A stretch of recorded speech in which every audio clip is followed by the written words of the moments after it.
matter, dude? It doesn't matter. We're nobody. Okay. All right. Let's just No, go. it doesn't matter. We're nobody. We're nobody? Yeah, who gives a Well, shit? if you've done an introduction in every single one, shouldn't you keep doing that? Well, you're listening to Dudes News Daily, bringing you the daily news intermittently. We got a foursome. Real nice foursome, too. We got Mr.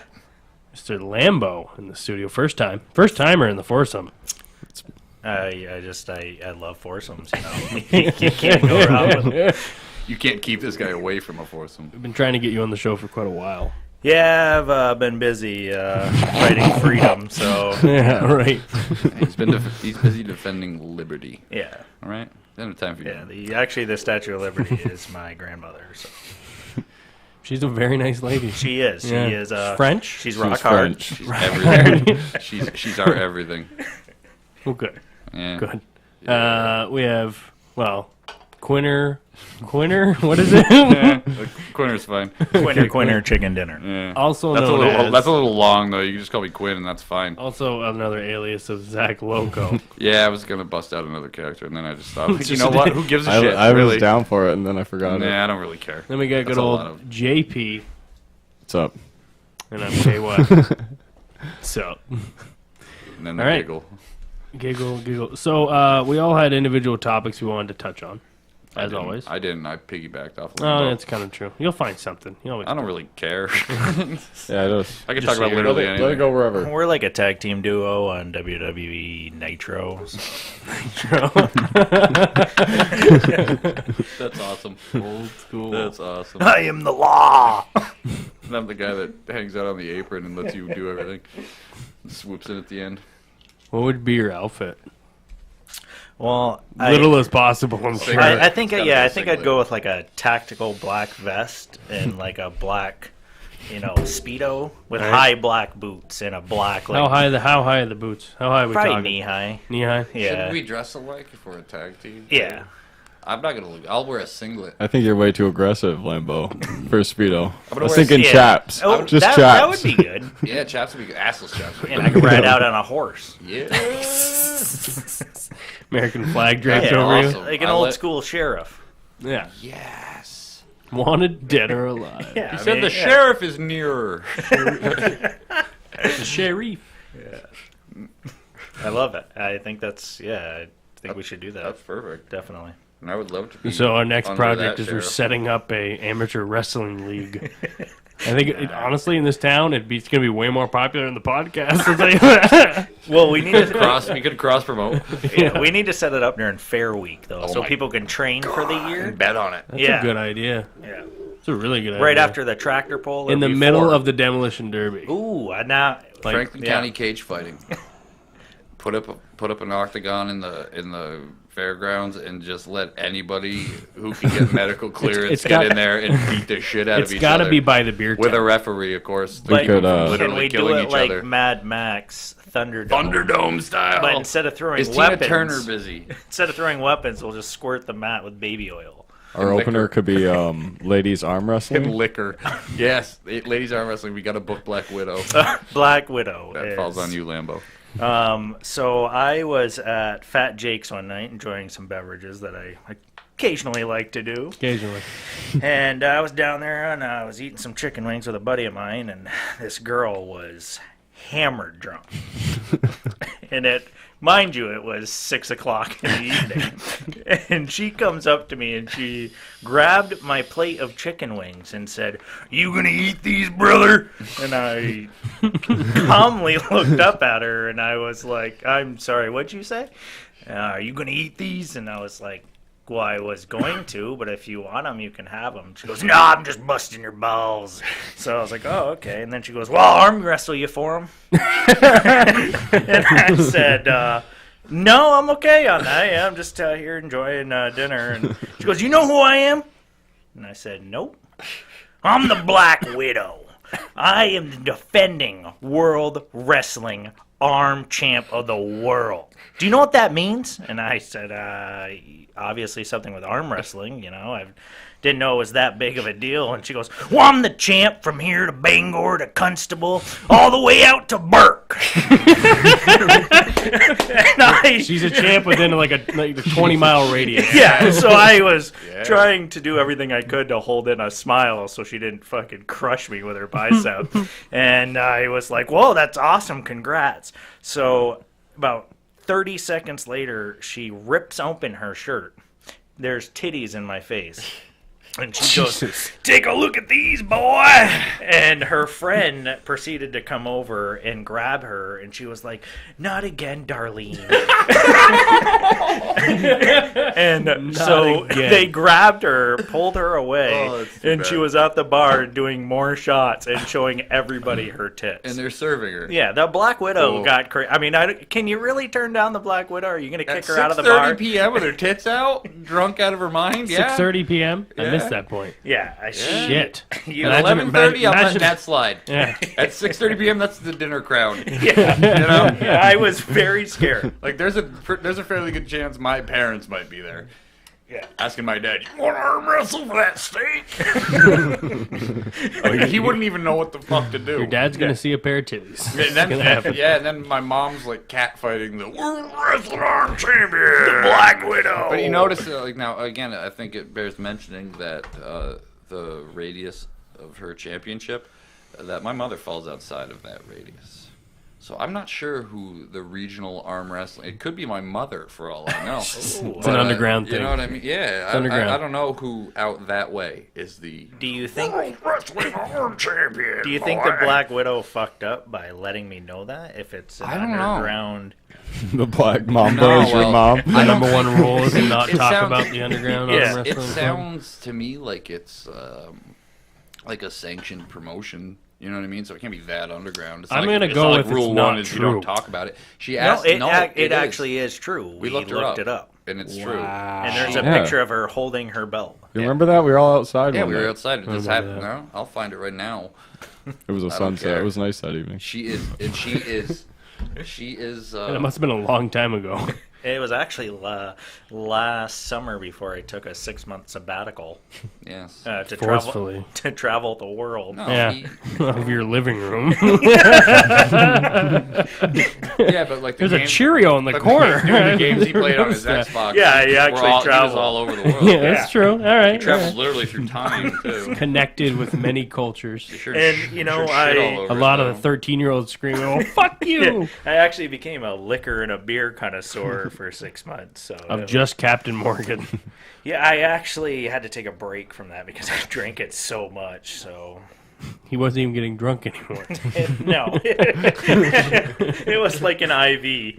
Might as well just put water and spices together. That's what it tastes like at this point. and cayenne pepper. Yeah, so I. so delicious. It goes down so smooth. Well, the other day I was actually sitting in my truck and got a phone call from a buddy that lived in Florida, and he said, "Have you seen the news today?" And I was like, "No, I haven't."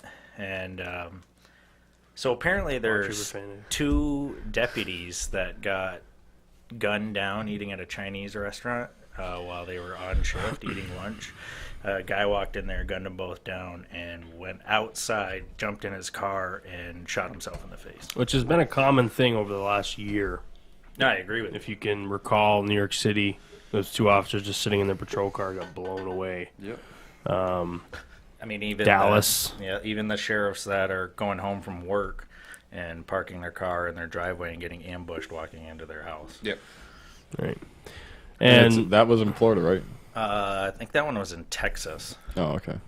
The one in the diner? The one with the 2 people that got gunned down was in Upper Florida. Okay. Well, that's kind Start of with a G. that's kind of got to hit home more to you, especially with Oh yeah, your friend down there. Yeah, and he just definitely. became a sheriff. Yeah, he actually sent me a picture the other day of him in his uniform, and I was a little proud friend moment, you know, shed a little tear. His name? No, I guess I don't know if you want to say it. No, Chris Hyde. He's actually just he really? No He shit. graduated the police academy down there, and I think May 7th is when he starts, but he's already got I'll give it to him. the sheriff's department where he's actually going to go work for and everything like that. Good for him.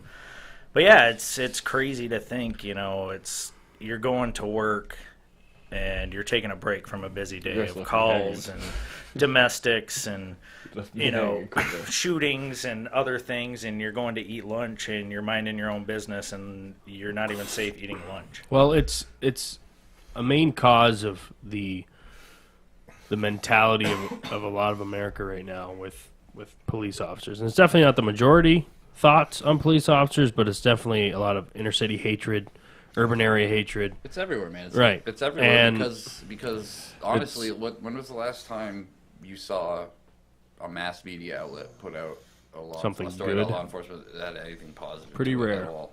It's always like literally like people are conditioned to think now, especially the people that don't think beyond what they're being fed. Like the police are going to kill you. Mm-hmm. Especially if you're any kind of ethnicity, like if you step out of like if you jaywalk, the police are going to shoot you. That's what they believe, and it's because the only thing that gets broadcast is the bad stuff. I feel that's solely fault of the media. It's like your buddies who you don't know their wife, and all you ever hear about them is what a bitch she is. You know what I mean? And my theory on that's always been like, there's people like I don't know how many times I've had a buddy, never met his girlfriend. All I ever heard about was what a total crotch she was. Meet her, and she's sweet as can be, and it's because you don't go to work and talk to your buddies about what a nice night you had with your wife or your girl. Like, yeah, we curled up on the couch together, we binge watched a show, drank some beers, she had some wine, it was a nice night. You don't talk about that, it's boring. But if you get into a knockdown drag out with her and she broke a 2x4 over your head, like, you're going to tell your buddies about that. So really, I mean, like, if you think about it, the only thing he bringing on, the only thing that you ever hear about that's because it's interesting is the bad news, and that's why you have stories like that. And it's become like, I'm not going to say acceptable, but like the media's like stirred all these people up to the point where like they literally view, I mean, when we were kids, you had to be taught in school, like the policeman's your friend and he's not scary. You know what I mean? Because I mean, if you think about it, a big guy with a gun on his hip is scary if you're a little kid, unless you're conditioned to think differently. You know what I mean? But these people are conditioned to think that they're going to, if you step out of line, the police are going to kill you. I think, solely based on the media, you really got to look at both sides. Both sides are very high strung, you know. Law enforcement ought to be. Yeah, law enforcement, yeah. But also on the other side of the media, they're showing how the police brutality aspect of it, you know, it's placed all over. So it sets a higher authoritative set in a high-strung environment when... You know, it's stress on both parties, and it puts the officer in a position where they have to be more authoritative. They have to be more aware. So they come across in that manner regardless, you know, and this party's looking out for that and relying on that, and each party's acting. And it's solely based on the media dividing these two groups, you know, and creating this huge group. It's a divide and conquer. Us versus them. I watched a really, really good documentary on Netflix the last couple days. I know where you're going with this. Flint Town? It's amazing. Yeah. I'm glad you watched it, and then we can kind of compare on what we thought. Flint Town, I did not watch it, so do not ruin it. Well, no. And maybe Quinter wants to watch it. We're still going to guess talk what? about it. He's not gonna going to talk watch about it. Yeah. I don't have a problem with it at all. Are you guys aware of Flint? Flint, Michigan? Yeah. Yeah. With Very. the water crisis. Very. Right. I heard they have a really good basketball team, though. I'm sure they do. Yeah, the tropics. Yeah. The tropics. Job, turkey. Now, what's very alarming is obviously the city of Flint is very much impoverished. It's the poorest city in America. Yeah, and they want to love me sexy. Anyways, God, you're boring. I know. The water crisis makes everything worse. Mm-hmm. You literally cannot drink your water. So you have to go to designated areas in the city to pick up bottled water. Yeah. Which Their is water's not been poisoned for 2 years. Which is not always in supply. And I mean, What- budget cuts there Fucking is A. a huge, huge thing. now, if the documentary focuses on the Flint City Police Department, and it shows how they're trying to take back the city because it's gotten so out of hand. Like you said, the budget cuts are the biggest reason for that. Mm-hmm. And it shows how these officers are amazing for what they have and what they can do with the equipment they have and the budget. It's amazing what they actually do. Well, I don't want to interrupt your. Actually, I am real quick. It went with 300 officers. I was about to say that. Yeah. Yeah, down to 98. Yeah, 98 officers. Now, on average, though, like for a city of 100,000 people, 300 is still a tad low. But Yeah. now they're down to 98. Yeah, just Which is to insane. cover. I mean, from probably here to Plattsburgh, from Plattsburgh to Potsdam. And you have 98 officers to do that, so you're thinking, 3 different shifts, so probably 30 per shift, if that? They said on the midnight shift, they literally had 4 cars for the entire city one night. Most nights. And, I mean, that's insane. They're having 2-hour wait calls. And if I'm a wait times scumbag, I'm on going to move there knowing that there's Right. like a negligible police presence. And you're drawing... It got drawing it got undesirable so element. bad. They took out they elected a new mayor. She got rid of the chief of police at that current moment in time. I can't remember his name. Like, got rid of him how? Like, got rid of him? No, they fired him. Yeah, he knew it was coming because Yeah. it was She a made new him drink a regime glass of coming tap water. I will say the new chief that they did get, putting that unit on the ground is, I mean, those are some bad dudes, you know, and I shouldn't say community assistance tactical teams. yeah, I can't and remember they're actually exactly. really good. I mean, the thing that I think I got from this show is as shitty as a poverty-driven, I guess, city that it is, the cops are out there trying to get in touch with the inner city. They're trying to focus on the poor. They're trying to make these calls. And, you know, I think a lot of police officers are just not in Flint, but the way that, I mean, you guys were talking about earlier, the media is dividing, but also you're being taught, these kids are being taught to disrespect police officers, to kill police officers, that it's the right thing to do, and it's not in any way, shape, or form. And you know, and then there's another argument is, well, the police officers are becoming too militarized.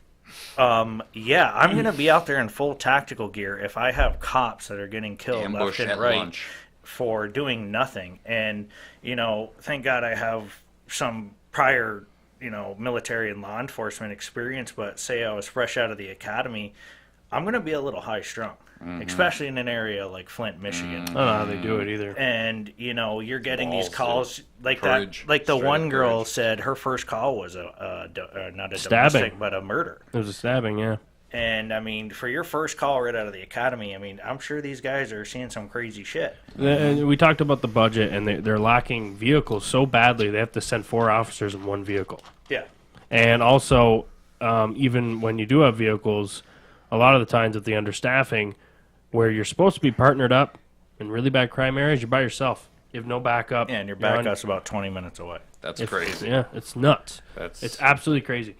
And it is just a really, really, really good documentary to show really what poverty is. I mean, it really, really shows it on every level. And I like Even with the police officers, only making yeah. $15 an hour. And I like the aspect, too, where it interviewed white officers and black officers. Right. And, I mean, they both had the same point of view as being a police officer and being part of the blue. Because they're looking out for each working other. out, you know, looking out for each other. But also they were very different in their views of... Well, they covered on the election as well. Yeah. In those views. And it shows how a lot of, like, I would say easily, probably 80% majority of the officers on the force are from Flint, Michigan. Yeah, they are. And I really like the one African-American police officer that said, you know, he was from the inner city. He was a gang member. And an officer went up to him, and he was actually in a confrontation with the officer. And the officer said, well, if you want to do something about it, if you want to change the city, you want to do something, you want to make it for the better, then become a police officer. Don't be on the other side and arguing the fact. So he became a police officer, and he's been with the police force for, 20-plus years? Yeah. It's just it's 8 episodes, and I was just glued. I was hooked. Covers everything from obviously the beat on the streets, the tactical unit they created, the new chief. They cover He said beat. beat it. Go walk a beat. Yeah, well, they had to because they didn't have any vehicles. They put officers on walking on the streets because they had no vehicles. Yeah, true. But I mean, and there's something to be said for that. I mean, if you could find a silver lining in pretty much any cloud of shit, but when you're on foot, especially, I got to think in a city area like that, walking a beat, as it were, like that's how you're going to get to know people. That's how you're the local. Well, they're big on cop. community like policing. Well, I'm sure They they are, push but I'm that a saying lot. even if you're a dog shit officer, if you're walking that beat every day, you're going to get to see the same people. You're going to get, whether you want to or not, get to know the same people, and that's how you can. That's a guy like that has a chance. I think more of a chance than any big marketing or ad campaign to make a positive difference. No, I you know agree what with I'm you. saying? They Like, hit on that big time. Yeah, you need to create it's whether they like it or not, it's up to law enforcement and it's up to everybody working in it.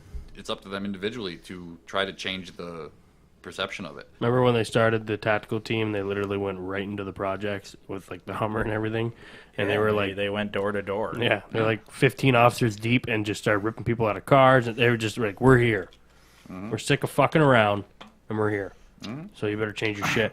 But what's great about it is their crime went down 40%. Yeah. Within what, a 6-month period? Yeah. They got off the top 10 most violent cities in America list. Okay. They just dropped statistics crazy. Like it was really, really positive. But then there's the funding.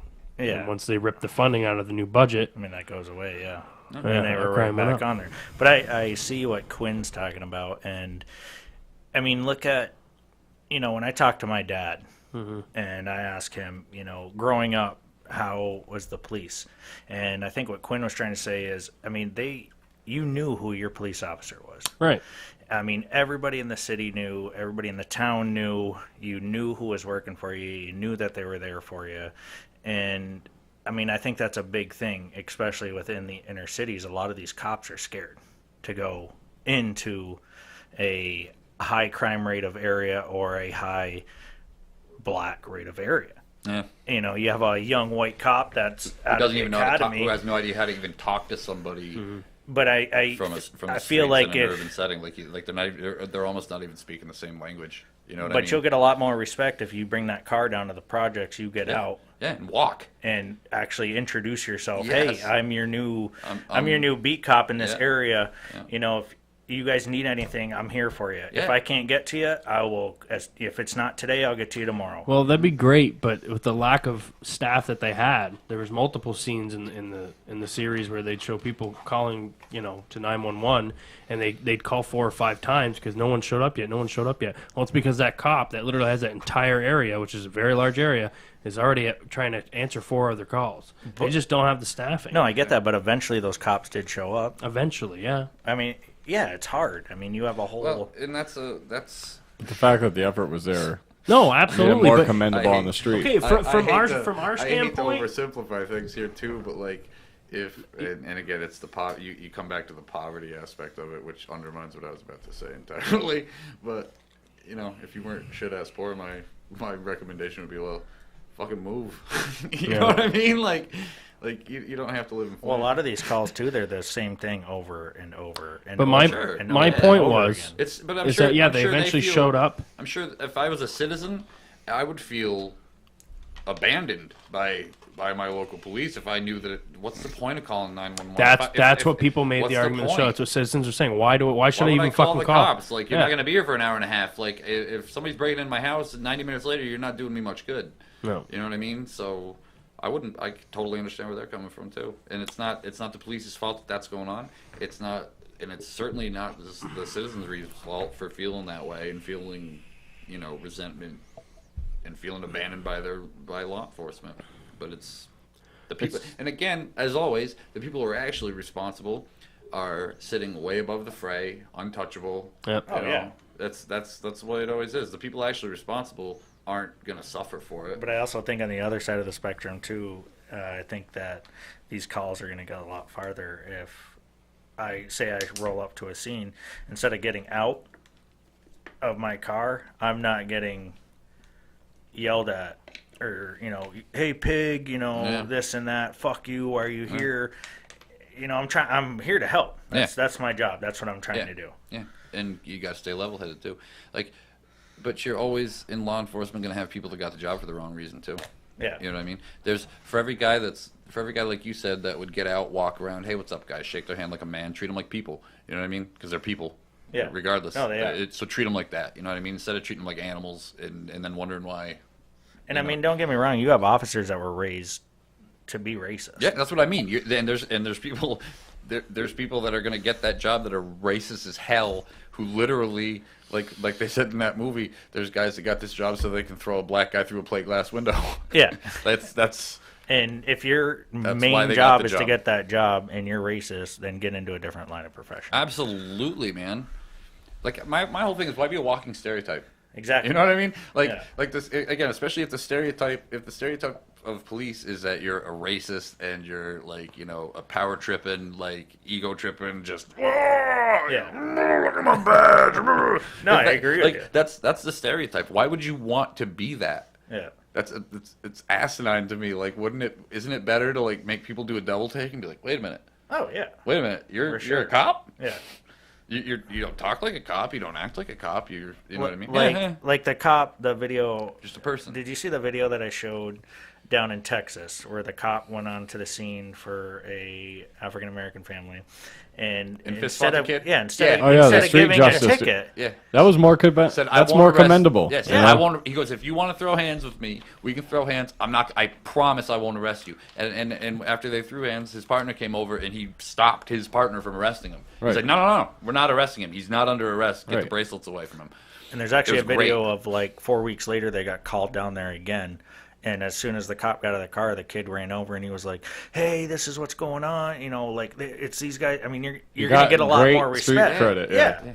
He got respect on that kid's level, and he wasn't afraid to do it. Training, you know what I mean? Instead of expecting this kid who's, like you said, been probably raised to dislike, hate the police, and probably even more so, if you're a black kid.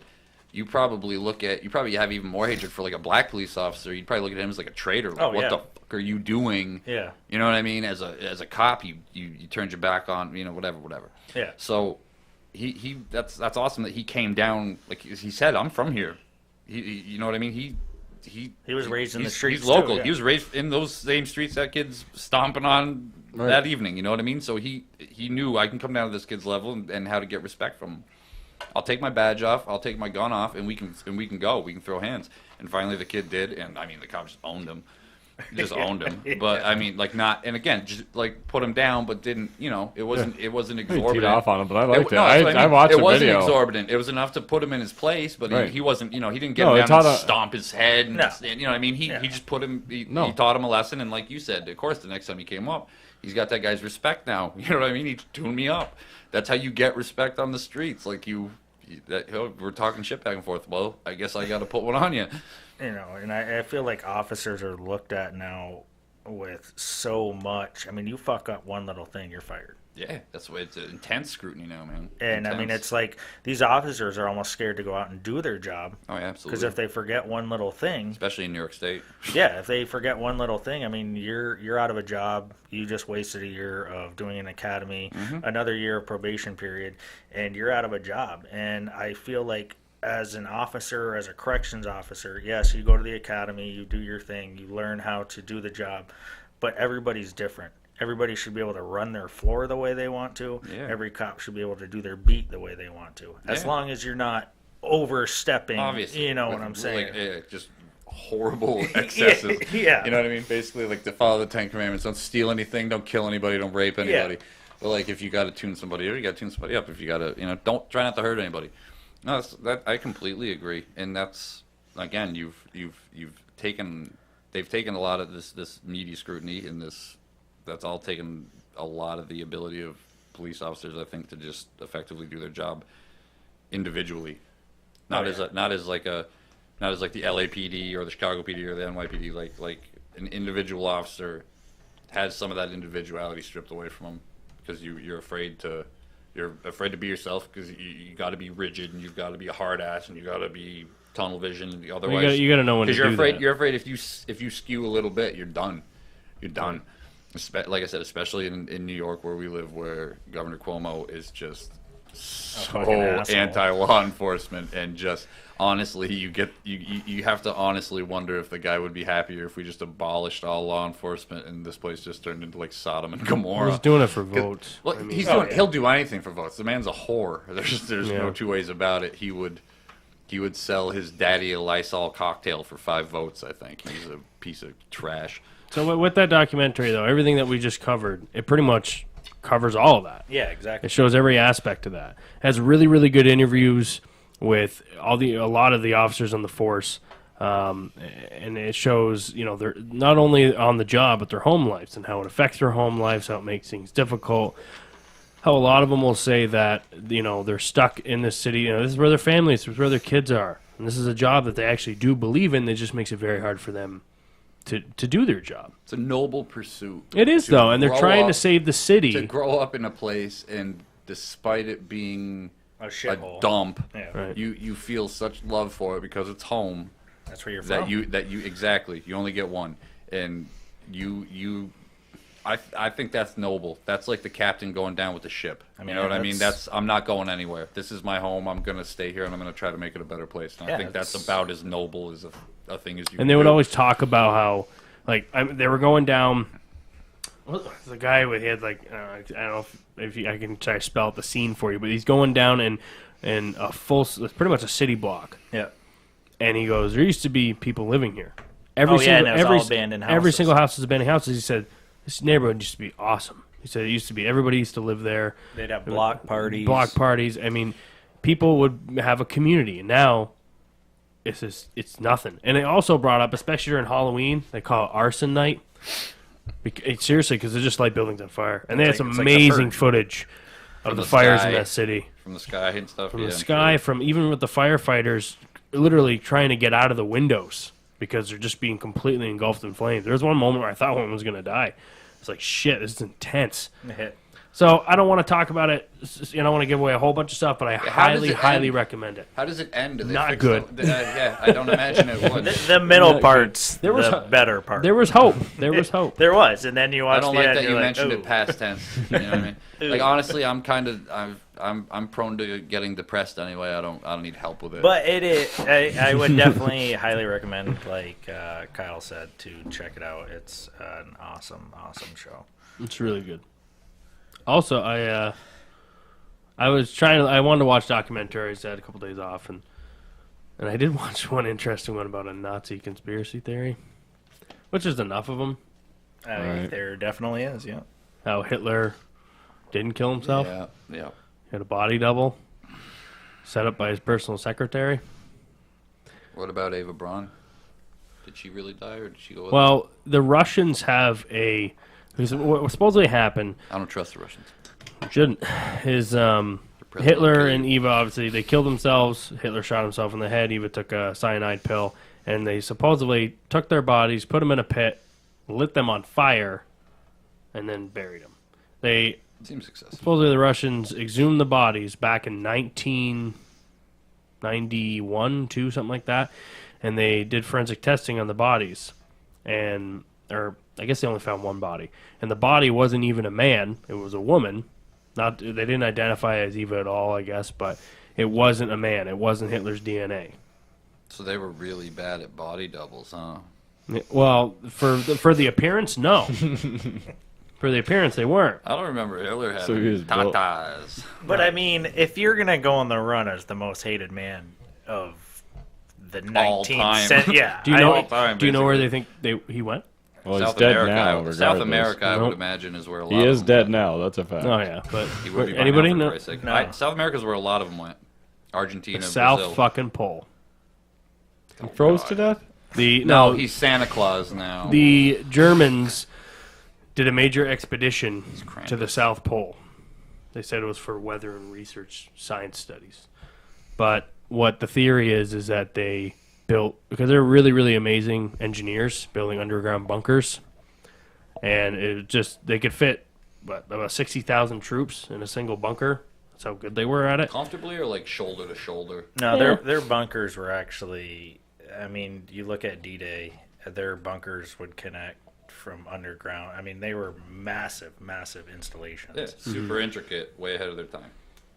And so supposedly they built, I don't know, and the show never really put on if they found it or not, but Although, did they really give the underground I mean, railroad a run for their money? Honestly, That's some shit. Honestly, right I there, think Yeah. the guy killed himself. I mean, he was getting. 100 I mean, years you prior, were too. surrounded. You were fucked. But Yeah, they never. You were not leaving alive. They didn't exhume any DNA from the body that they found. I mean, there is no way. I mean, in my opinion, there is no way that he got out of that country. If he escaped, I'll say this: if he escaped, I doubt he had any kind of quality of life no. for whatever remained of it. Right. You know what I'm saying? You're on the run. Well, they had a whole You go bunch from- of people you go from calling being like, I the saw most- this guy looks like Hitler. I saw You this go one. from being the most powerful man in the world. Like, think about Aaron Hernandez. Yeah. You know what I mean? Like, you go from being filthy rich and having everything at your disposal to being in prison for the rest of your life, so you hang up and you're done. And Hitler, one of the most powerful men on the planet, and now you're in disguise. You got to shave your little chaplain stash, and you probably got to dye or shave your head or dye your. And the fucking FBI hair. put out You know like what I'm saying different versions of what he would look like if he changed his appearance. One's Yeah. bald with the mustache. Yeah. One, you know what I mean? Like Yeah. everyone My should be dad's without it. Hitler. His own. I mean, like the movie Valkyrie is based on a real thing. Like, Yeah, well, he tried to be assassinated I'm saying way his own, more like his times own people than like that. tried to kill him like numerous times. So like, who does that guy Yeah, trust? he had so many Nobody. enemies. Do you have a network of Well, people supposedly, that can get you even He to only the South trusted Pole? he only trusted two people. The head of or what was it? Some a high-ranking general. Anyways, I don't remember his name, but and then there was his personal secretary who supposedly came up with the idea to make him have a body double, which that was common throughout his life before this, but This it was one had boobs though. That's just silly. it was Better got a pay grade. well they Yeah, both right. Eva and Hitler had body doubles. So what they did in the final day, like the day they supposedly killed themselves, they switched out on a stairwell. Did their body doubles bang each other? I wonder. I hope so. I mean, you might as well. You're gonna die. So they're walking down the corridor, which there's multiple offices, and they said, well, people wouldn't recognize them because they're just walking past the door, not stopping or anything like that. They go right to Hitler's, little office, wherever the fuck he had, and then the high-ranking general they trust shot Hitler in the head, and then supposedly made the woman take the capsule. So it definitely seems kind of like really gonna make it to it, but. Supposedly they wanted to do it. Like they Did he kinda get a brainwashed briefing them. before that? Like, hey man, you're gonna go into this office, you're gonna get shot. Then, hell yeah, sign me up. Well, Yes, mein yeah, Führer. but it's really not that. It's not that hard to believe because I mean that entire country was brainwashed. I mean, Yeah, but, they but were. the country's literally falling apart around your ears. Yeah, You don't think So there's I'm not gonna blindly be like, oh yeah, sounds good. no, some of them No. could. I don't know. At that don't know. time, Well, then, they then knew they were Darwinism's in effect there. Mm-hmm. Then you win one of the Darwin Awards for Lambo, stupidest way have to you ever die. seen Devil's Down Devils. or Devil's Double? No, Watch it. but I did watch Den of Thieves the other day. Boner Town. Oh, What is that? Gerard Butler, Gerard Butler. Oh yeah, you told me about that. 50 Cent. Yeah, you told me about that. It is gangster. Yeah, you told me about it. Tell the people about it. It is about a lieutenant. Gerard Butler plays a lieutenant for the Los Angeles Sheriff's Department, and he is undercover, and he has a task force with him who's a bunch of badasses. And then you have 50 Cent on the other side with, I can't think of the main character's name, but they are all ex-Marines and MARSOC guys who That's actually... the magic word. yeah, man. MARSOC, who actually steal armored cars and money, and they pull off a great heist on the it's like one of the biggest banks over there. I can't think, it's like the National Savings something. It's huge. Anyways, it's Federal Reserve When we Bank. come Yes, back, we're it's- locking your ass in the Federal Reserve. but I mean it's full it's like the movie Heat meets Training Day. Oh, really? Yes. That sounds awesome. It- It was great. it is Training awesome. Day kind of has been talked about so many times. There's no point in rehashing any aspect of it. It's awesome. If you haven't seen it, turn in your man credentials. But yeah, no, it's a pretty badass movie. And then I also watched Hostiles. Oh yeah, that looks really good, dude. It's awesome. That looks that really about? good. It's about Christian Bale plays a captain in the cavalry, Oh, yeah. and he is stationed in the New Mexico kind of area of the frontier, and he has to bring back a chief. Pretty much, Christian Bale's job was to hunt down Indians and fucking massacre them. And he was good, very good at his job. So pretty much he had to bring back a chief that he caught and bring him back to Montana to where his people are and his final resting place because he was dying. And pretty much throughout the whole movie, Christian Bale kind of changes his views on the chief and his family and kind of connects with him on the same level. And, you know, they both seen a lot of hatred and war, and they're both kind of, you know, we're all humans. Let's get over this and let's move on. And pretty much, I mean, That sounds awesome. I would definitely check it out. It's one of his better movies that he's Christian done. Bale is an awesome Western. Oh, no, man. yeah, 310 to he's Yuma awesome. 310 to Yuma was the shit. Yeah. Oh, I love that movie. Yeah, that was great. It's a really, really, really good Great, Western. Great remake. It actually got really good reviews Hostiles was really good. on Rotten Tomatoes. But yeah, it's just, I mean, you can see like through the whole movie, like Christian Bale's like face and his demeanor, and he's just like, Oh, I've seen so much fucking death that you can see it on his face. dude. Christian Bale is like the modern day like Brando. Like, Oh, yeah, he's awesome. He's just. I mean, next the level. the There's Batman- nobody- We've talked about him quite a bit on the Nobody- show. Bat- Batman can touch him. series, I think that's one of the best Batman Oh my series. God, no doubt, out no there. It's doubt. the best. Yeah, No doubt. he is. No doubt. I mean, you can argue with the Michael Keaton version for sure. Tim Burton. That you know that for a lot of I people would that never argue was with that. That's their the OG. Batman. That's the OG as far as movies go.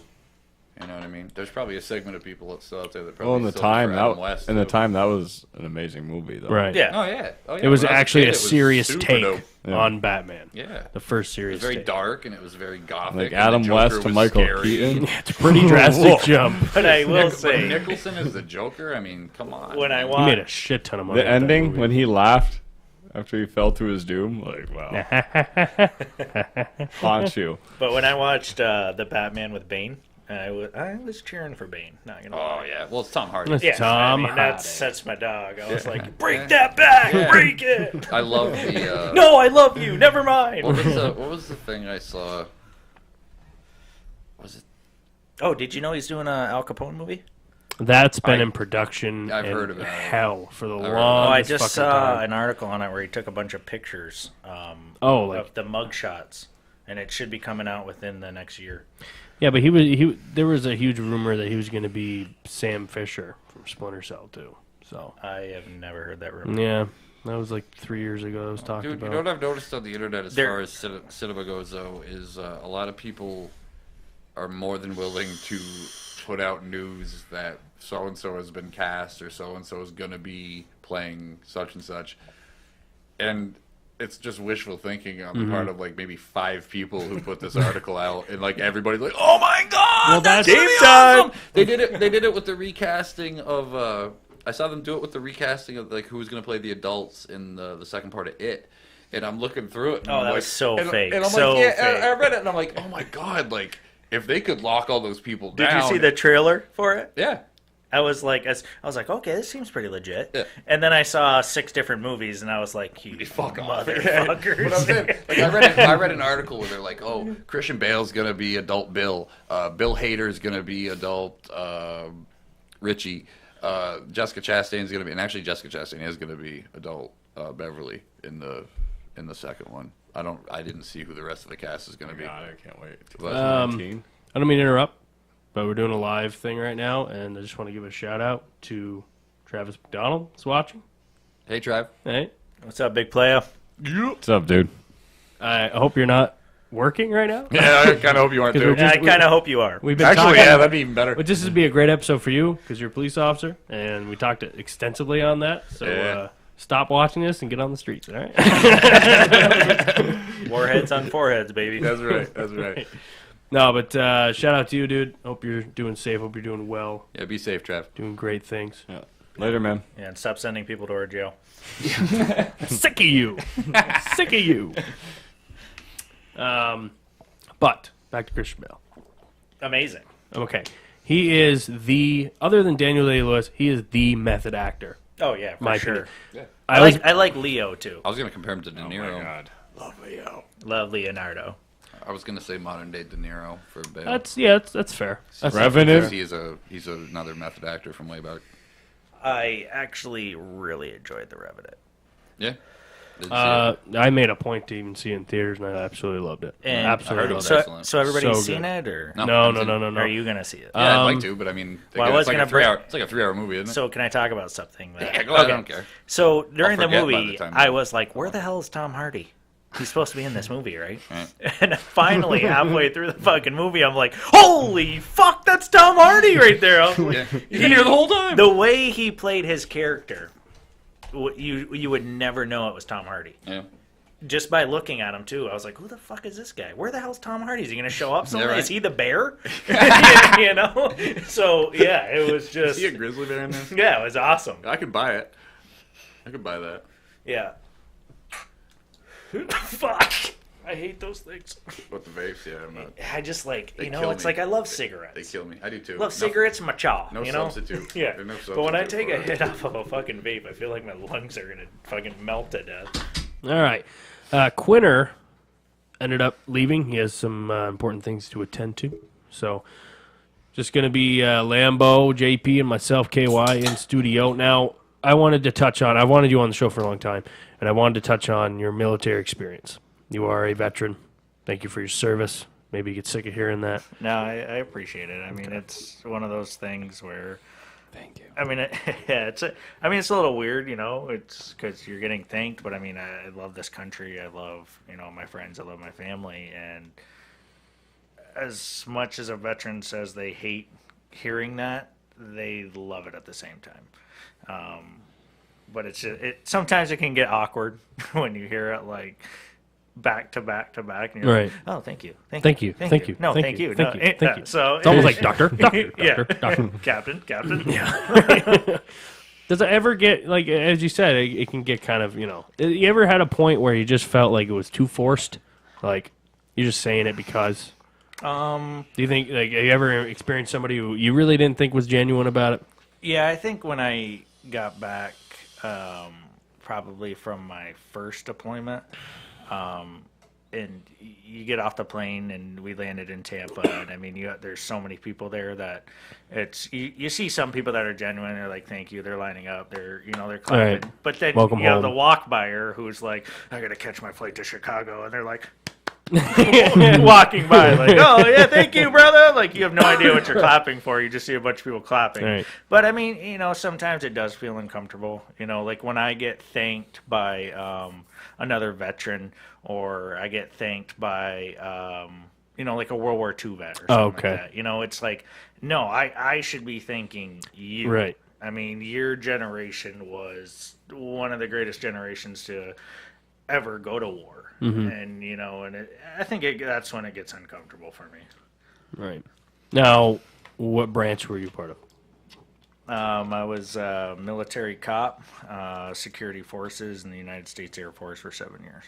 And where were you mainly stationed? I actually lucked out big time. After I went to basic training in Lackland, I did my police academy down there and all my training, and I got Tampa, Florida, which was on my dream list, and I was down there my whole 7 years, and I got really lucky on that, because usually after 4 years they're like, "All right, brother, you're going to Minot, or you're going, you know, somewhere shitty," because usually everybody gets something shitty. Or you're gonna go over to Okinawa, or, you know, this and that, or was it Kusan Air Base in Korea. And I lucked out big time, man. I was in Florida, and I've loved every minute of it. How many deployments did you do? I deployed to Qatar for 8 months, and then I went to Afghanistan for 9 months. How was that? Qatar was really cool. I liked it. I mean, Qatar has the nickname the Cakewalk because it's kind of an R&R base for a lot of guys that are over in Afghanistan who were, when they were doing year deployments back then, they would go to Qatar usually for like 2 weeks. A lot of pools, movie theaters. I mean, there's a lot of shopping. Not really malls, but I mean good BXs where you can get, like, you know, sunglasses, protein, tobacco, all the good stuff that every military person wants. But I lucked out. I was tasked to a QRF team over there, and I worked. What does that stand for? It's a quick response force. Okay. So if any kind of shit hit the fan at Qatar, we were the first ones to respond. The first responders, I guess. I rolled around with 3 teams of 4-man teams, and pretty much we worked out twice a day. We did training all day. I mean, it was room clearing to night vision to low light tactics to clearing out stairwells to clearing out SAM sites. I mean, pretty much if we were not at the range shooting, we were training or running around somewhere. So if we get invaded, I'm going to your house. just throwing that out there. You're more than welcome to come over. Yeah, I play enough video games. I know how to check my corners. I played Rainbow, you know. And then Afghanistan was a different experience. Night and day, or Qatar is a cakewalk. right? I went for my second deployment, went to Qatar, but there was rumors that we were going to be heading out to Afghanistan. We were there for probably about 2 weeks. Mm-hmm. I got all my room situated, everything the way I wanted it, and then we had a team briefing, and they were like, hey, we're heading out tomorrow. We're going to go to Afghanistan for 9 months. And I was like, motherfucker, dude, I just set my room up. But, you know, I wanted to go. I wanted a real deployment. And it was definitely a real deployment. We loaded up everything. We got on a C-130, and we were packed in there. Sardines. Yeah, pretty much. And we flew. It seemed like for fucking ever. And then this is my first combat landing that I ever experienced. So, I mean, you're up at, 30,000, if not above feet. And all of a sudden, they're like, hey, we're going to do a combat landing. And you drop about 15 to 20,000 feet instantly like that. Whoa. Talk about your stomach and your throat. Oh, yeah. Mine went up, and I was like, whoa, and I had a massive chew in my mouth. But the guy... I swallowed it. Yeah. I swallowed it. The guy sitting to my left, he slept through everything. He was Really? out cold, but then there was a girl sitting across from me, and I could just see her face getting white and white and white. And I was like, if you throw up on me, I am going to headbutt you through this plane. But thankfully, she had a puke bag, and it was for about 5 minutes. And then once you get down to a certain amount of feet where you can land, they circle the base about 5-6 times, just so you don't get hit by rockets coming down, and then they land. And I got off the plane, and it smelled like pure shit. Really? I mean, with that heat, too. It was night. We got there probably around 1 o'clock in the morning. They pile you all into like this room.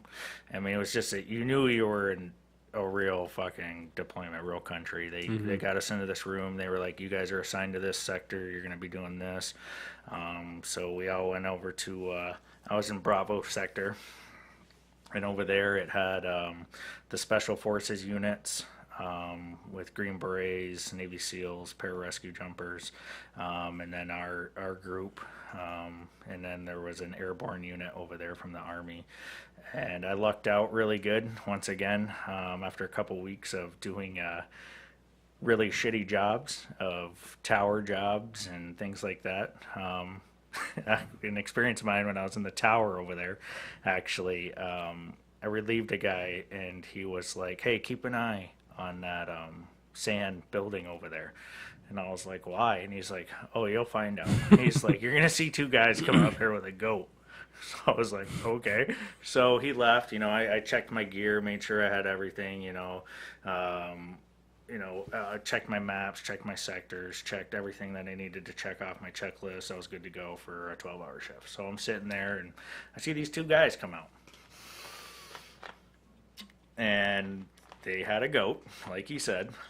And so they tie the goat up to a tree. And I'm like, this is getting interesting.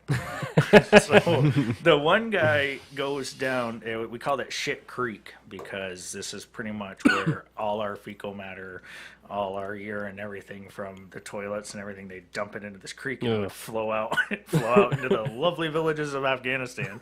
And this guy goes down there and he's cleaning his hands. Yeah. And I'm like, you're cleaning it in shit water. So he's doing that. And then I see the other guy go behind the goat and he pulls his pants down. And I'm like, no fucking way, dude.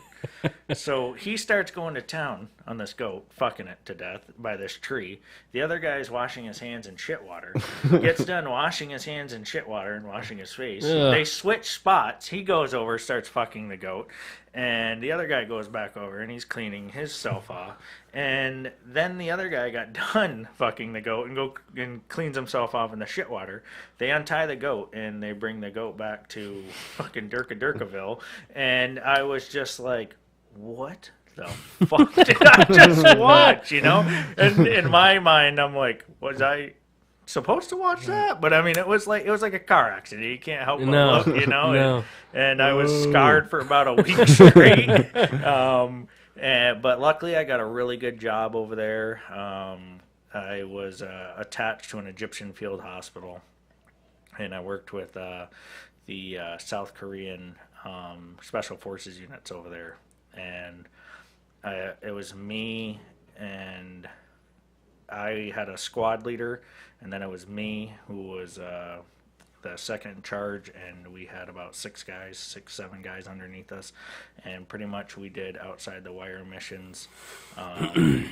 Like what? I mean, can you go into any detail on those in the sense of what kind of missions they were, or is that I don't know if it's classified that type of deal. I'm not sure. No, I mean it's pretty much they were providing free health care. Right. And especially in a country like that, this is when you say outside the wire, that's in what? There's the green zone and the red zone, correct? Yeah. So like the green zone, I mean that's your base. That's your main sector of we're protecting everything in this. So you have security forces guys in there that are in towers everywhere around this base, and that's the first line of defense. Pretty much you have barbed wire all around the outside of the base. The next is the wall. And then you have more C-wire, huge walls, huge towers. I mean, you have heavy machine guns in these towers, 240 Bravos, 249s. And then every other tower had a 203 gunner, which was carrying a 203, which had so many different rounds of explosives, flares, all sorts of things. You name it, it was there. Then the next line of defense, you had mobile patrols rolling around in up-armored Humvees, up-armored, what am I trying to say? Almost like, I can't think of the name right now, I'm on a brain fart, but it's almost like a little mini tank. It's a little troop carrier, and they would sit in the back seat, and they had a controlled joystick that would control a 50 cal on top of this vehicle, and you would literally just park it and just wow. And it was awesome. And then you have more and more lines of defense going in. You have your control centers, and I mean, not to mention this base is loaded with airborne units, special forces, security forces members, Marines. You had French guys there, British guys there. You had some Russians there. I mean, it was, you name it, it was there. Why some Russians? Pretty much every kind of force you could think of was over there. We had, I mean, the Egyptians. Who would have thought? Well, why would Russia be there? I couldn't tell you. It wasn't. I had nothing to do with it, but I did see some Spetsnaz dudes there. Either they were doing joint things with our special forces. Did you meet them or anything? No, those dudes are crazy. Yeah. Pretty much, the only time I ever saw them was in passing, but you could clearly tell that it was Russian Spetsnaz. But doing the outside the wire stuff, we would go to, there was always a village right outside of the base, so we would go there, we'd set up security, we'd do perimeters, and they would come in, and I mean, it was very highly tense out there. I mean, you're dealing with 500 sick people a day. Wearing long gowns, covering their faces. I mean, my eyes were always moving. I mean, I'm looking for triggers, I'm looking for weapons, I'm looking for any kind of cell phone, anything like that. And then not to mention we had Afghan locals that were working with us that were armed, which I did not trust as far as I could throw them. Right. I mean, you got this guy next to you who's got an AK-47, and you don't know if he's gonna. Just and that's happened before, where they have turned on him, right? Oh yeah. Yeah. I mean, the Taliban will go to you or ISIS and be like, "Hey, I notice your family needs money. You take these troops out for you, we'll take care of you. If you go down, we'll take care of your family. But a lot of the things that got to me was, so I had a pager, or if that wasn't on, then we were pretty much on call 24/7, and we did a lot of emergency openings. And pretty much, I mean, all time of the hours, if I get a knock on my door and they're like, hey, we need you, I got to go. So there was one day where we got a call. We got down to the gate. I mean, we were rushing down there, and so nobody else was there. This is after hours, so it was just my team, myself, and my tech sergeant that was with us. So they were opening up all the computers inside, and they told me and a couple other guys to go out and see what the problem was. We go down there, we get in touch with control, our command base, everything like that. We're out there, and there's a kid. He was probably around my nephew's age, so I'd say at that time he was probably like 5 or 6, and he was laying on rocks, like it was a rock pathway, and he was laying on a blanket. And as soon as I hit the gate, I could smell him. And have you ever been to a pig roast?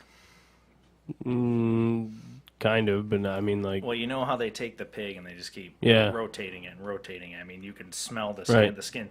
That's literally what this kid looked like. He apparently fell into a fire, which I did not buy at all. And his parents didn't do anything about it until 3 days later. They finally brought him to our hospital there. And so when he got there, I walked out, and it's just instantly I could smell burnt skin and like burnt hair. Like anybody that's ever used a lighter has obviously either burned their finger or burned some kind of hair. It's not a good smell. Yeah, and it was really, really bad. So I walked over, I assessed the kid, and I mean, there was literally from his toes up to his head was just charred. Full 3rd degree. Yeah, I mean, you could see the pus coming from his skin. You could see skin falling. He had no hair on his face, no eyebrows, no nothing.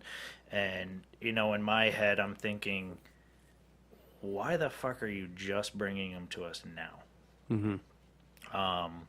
So my interpreters come out, and I'm, relaying messages. I'm like, hey, ask them what the fuck happened.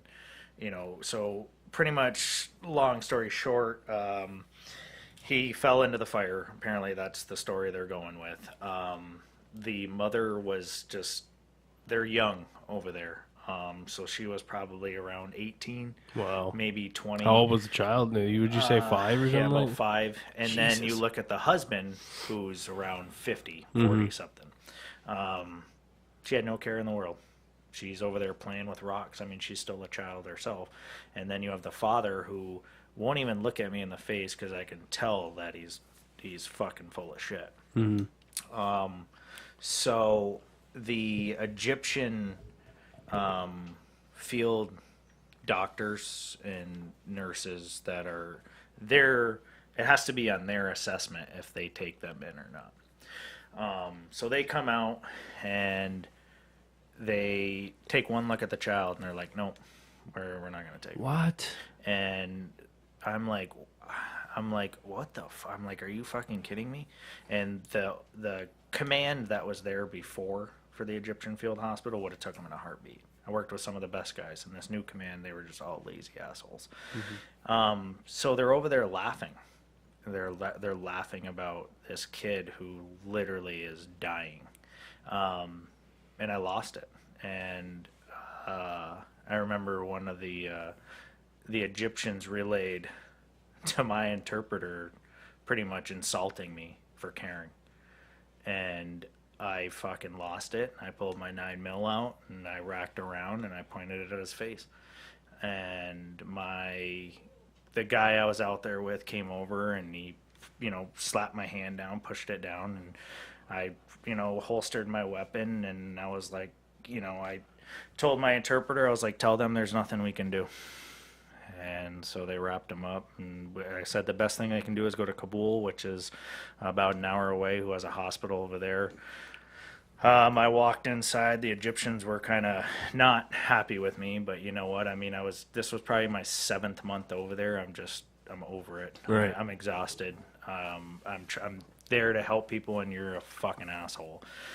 So I went in there. My captain was there because he got the call about what happened. My tech sergeant. I took my helmet right off, chucked it at the wall, and I was like, "You tell us to do one thing. We're trying to win the hearts and minds. We're over here. We're doing this. We're doing that, but then we're not helping them." And I was like, "It's fucking bullshit." And I was like, it's. So I lost it. I lost my cool, but they knew I was a good troop, and he, my captain kind of yelled at me and was like, "Don't ever fucking do that shit again." And, he took me aside, and I mean, he could see that I wasn't like mentally right, but, I calmed down. I threw a chew in my mouth. I walked around, and I mean, everything was good, but I mean, other calls, I mean, I remember going down there, and there'd be guys that were doing a mine clearing for the Afghan army. This guy blew off his entire fucking leg. We went down there, we did that, we got him help, and I mean, I had blood all over my uniform. I mean, it was squirting everywhere. We fixed him up, but we did a lot of good, even though there was the negative. And another really bad call that I got this was probably my first month there, and a mother got in a car accident. She was dead instantly. A little girl that was her daughter was dead, and it was 2 other kids. They drove them all to the hospital. I went out there. We got them on the quick evac boards, and and as soon as we opened up the back seat to get them out, like, I knew, that mother was dead and that daughter was dead. And I mean, it hits home, even though that these people aren't anything to do with you and it's supposed to be your enemy. I have 2 little kids that lost their mother and their sister, and that it hit me really, really hard, that one. And I remember going home, and after the day was done, I called my parents through whatever fucking app I was using at the time. I think it was Kick, and I just started breaking down. My dad was like, "You okay?" And I was like, "I didn't expect to be seeing this shit," what I mean? But if, and I explained to him, and I mean, he was there for me. Thank God my parents were there, and it was one click away to talk to him, and I had buddies over there. But I mean, it's a whole different beast over there. It's, and it's so commonplace too. It is. There's so many orphans. Yeah, and it's just a shithole country and everything there. But I mean, I can't can't preach for their country because they've been doing it for centuries. Right. You know, and you can't change something that is not going to change. Now, with the kid who was lit on fire, what do you think happened there, even though obviously they're not going to tell you the story? Now, are they not going to tell you the truth due to the threats from the Taliban and ISIS? Or, I mean, what do you think happened there? It's a little bit of both. They're just kind of, they don't really trust Americans. And at the same time, I mean, they're always being watched. Mm-hmm. There's always some kind of cell or something that is watching them. But come to find out a couple weeks later that kid did die. And I found out from one of my interpreters, who I guess was connected to their family somehow. And right. Yeah, he told me, and I mean, it was pretty emotional. I mean, it's a kid that's my nephew's age, and I mean, all I could think about was, you know, what if that was my nephew? What if, you know, it's just. And they don't even seem to be given a chance. Yeah, and I remember another time too. Not even. I don't know if you guys have ever seen this video, but there was a C-130 or a 135 that took off from the airfield over there, and it went up into the air, and they had a MRAP on the back, which is the word I was looking for earlier about the ones with the 50 cals. It's a way more armored vehicle.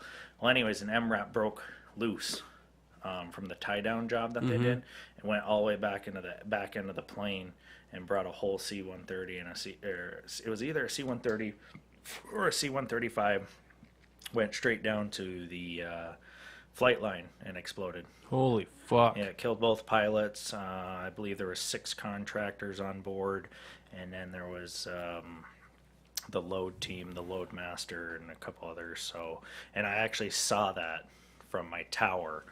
I went up there and I was bullshitting with the South Korean Special Forces guys, and it was just towards the end of the day, and I saw this plane come down, and the explosion that this thing made and the noise, and we were like, holy fuck. So, we heard it over the radio. We went over there. We set up perimeter around it for security, things like that. And it was just crazy. Wow. Fucking A. Yeah, and there's a video of that? Yeah, it's actually on YouTube. If you look up C-130, C-135,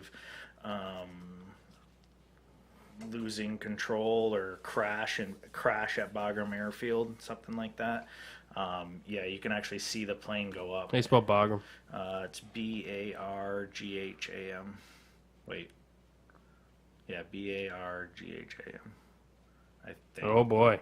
Either that or... Oh, never mind. Either that or I totally butchered that. Well, it's a Boeing 747 crashes at Bagram Airfield 4 years ago. It's cargo Boeing. Yep. That would be it? Yeah, you'll see it go up and come right back down. The pilot actually was trying to control it and keep it up in the air. Oh, shit. Yeah. Whoa! Yeah, I saw that. I saw the whole thing from a tower, man. I was like, holy shit. That was in February 2013. Yep. Wow. Jesus Christ. But I definitely have seen some stuff over there. Some stuff I'll keep for me. Yeah. But it was hard. I definitely noticed it when I got back home after the deployment. I was definitely drinking a lot. And I was cutting myself off from my family and friends, and isolation. I didn't really notice it. But a couple of my really good buddies, CJ Gardner, who's no longer with us anymore, he died last April 10th. And my buddy Austin Becker, who was just up a couple months ago, actually last month for a couple of weeks, we had a great time. Did he help us move the safe? Huh? Did he help us move the safe? Yeah. Okay. Yeah, that was him. And then my boss, actually, Jesse Gabbert, noticed it on Marine Patrol because I was kind of calling in and missing shifts, which is not allowed in the military. Yeah, right.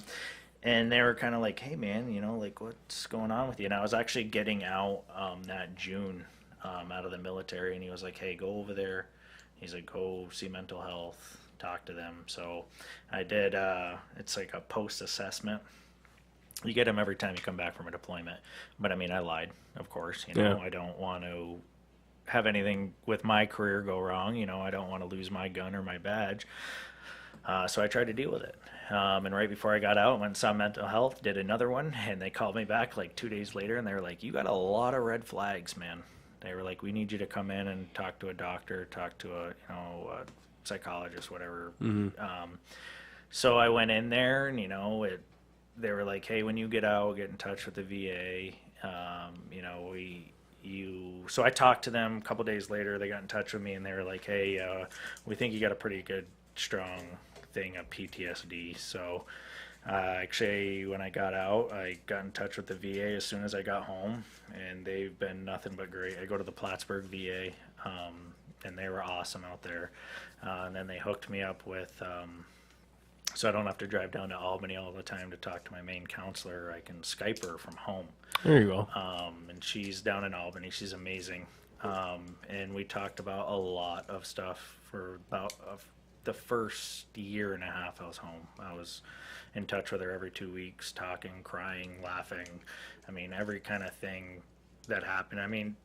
And it was very hard when I got out of the military to cope with not being in the military anymore. I remember I'd wake up at my buddy's house that I lived with, Steve, and I'd wake up in night sweats. I'd think about the shit that happened over there. I'd be waking up trying to bandage wounds or something. Yeah. I'd be freaking out, screaming in my sleep, and I wouldn't even notice it. He'd come in there and he'd kind of wake me up a little bit, and I'd be like, oh shit, Night terrors. Huh? Night terrors. Yeah, and it was just very, and even when I came home, I was still kind of distant from my family, but overtime and overtime, and I couldn't even go to the mall. A lot of people say, like, with PTSD, they can't be around big crowds. I mean, it's true. Like, it was very, very uncomfortable for me to be around big crowds. But over time, talking about it more, doing more exercises, I mean, I'm definitely in a lot better of a place now. But, I mean, if I could do it all over again, I would. Right. And I got a lot of great training from the military, met a lot of awesome dudes. When I was stationed at MacDill, I did regular gate duties, which is like the most boring job you can have in the Air Force. Think about customs. Yeah. That's what security forces is known for. So for about 8 months when I first got down there, they were like, "This is your gate. Get to know this gate." Name your gate. Yeah, so I was like, "Oh, cool, that's a nice gate," So it was the main gate. I pretty much worked it every fucking day, and if I wasn't there, I was working the other gate that was probably about 4 roads down. And pretty much what you did all day is vehicle would come in. "Can I see your ID, ma'am? Can I see your ID, sir?" So you'd take their ID, you'd check it to make sure it wasn't fake. You'd check, everything on it, their chip card, their name, their expiration, all that, and okay, have a good day. Did you ever have anybody try to get through the gate that wasn't supposed to, like forcefully? Or? Working night shift, you definitely see a lot more of that. You'd see a shit ton of drunk people come down thinking it was a toll booth. And so I was working one night, and I come out, I see this car coming, and I'm like, this dude's gotta be hammered, right? So like we have a turnaround or a turnabout that's probably about I'd say about 50, maybe 100 yards away from our main gate. So you come down the road and you do a slight turn. This dude circled the turnabout 3 times, comes down, and I'm like, oh boy. So he comes in. We got the barriers up at night so nobody can get through. He pulls up and gives me his credit card. And I'm like, what would you like me to do with this, sir? And he goes, come on, hurry up and swipe it. He's like, I got to get to this party. And I'm like, there's no party in there. I was like, where are you looking for? And he goes, oh, I'm looking for, like, somewhere. It was like downtown Tampa. And I'm like, you definitely took a wrong turn, man. I was like, this is MacDill Air Force Base. And, you do all the precautions. You see the glossy eyes. You can definitely smell the liquor on his breath. And I'm like, I'm going to need you to shut your car off, give me your license, your registration, all that. So pretty much in that case, we call Tampa PD. They come, they get right behind the car. We have our guys out there. Pretty much the guy got arrested. Nope, it's okay. Wrong turn. Wrong turn. It's okay. Yeah, just swipe my card, buddy. He just wanted me to turn around. So, I mean, that was that stuff. And then I went over and I worked in the armory for a couple of years. That was an awesome experience. I mean, you're in charge of like so much about awesome $30 million worth of weaponry, from so many dust pops. sniper rifles, I mean 9mm, M4 carbines, 249 shotguns, 240 Bravos, I mean anything, ammo, just anything you can think of. And everybody that's on base has to store their weapons there and this and that. So I mean there was just so much stuff. Great job. And then after that I broadened my career and I went out to boat patrol. Oh, there you go. Nice. Which was have awesome. my shirt off, just bathing in the sun. Yeah, you need more fucking tanning lotion, Bob? Yeah, it was pretty much like Baywatch, but way cooler. And much better looking than The Rock. Yeah. And David Hasselhoff. Yeah, for sure. No, it was a great job. I didn't have to wear my ABUs, which is brutal in summertime Florida. Oh, fuck. I got to wear black 511 tactical pants. Love those. With a blue polo. Nice. With my vest, all my gear, and we were on fast attack boats that were, I went through a boating course. I went through a tactical boating course. I did waterborne survival school for that, and it was awesome. I got great training, learned how to do all sorts of things, from pulling up to boats, high-speed pursuits on a boat, boarding boats. And one of the greatest things I actually did, 2 great things I did on boat patrol is this was probably like my 5th month, maybe a year into boat patrol. And so whenever there's really bad weather... Why aren't you a pirate right now? I was half pirate. You know, I have a peg leg. Yeah, I wanted And to bring that's why you drink so much Captain Morgan. I understand Yeah, that. All that rum, I man. can't leave the roots. You know, I was out there pillaging.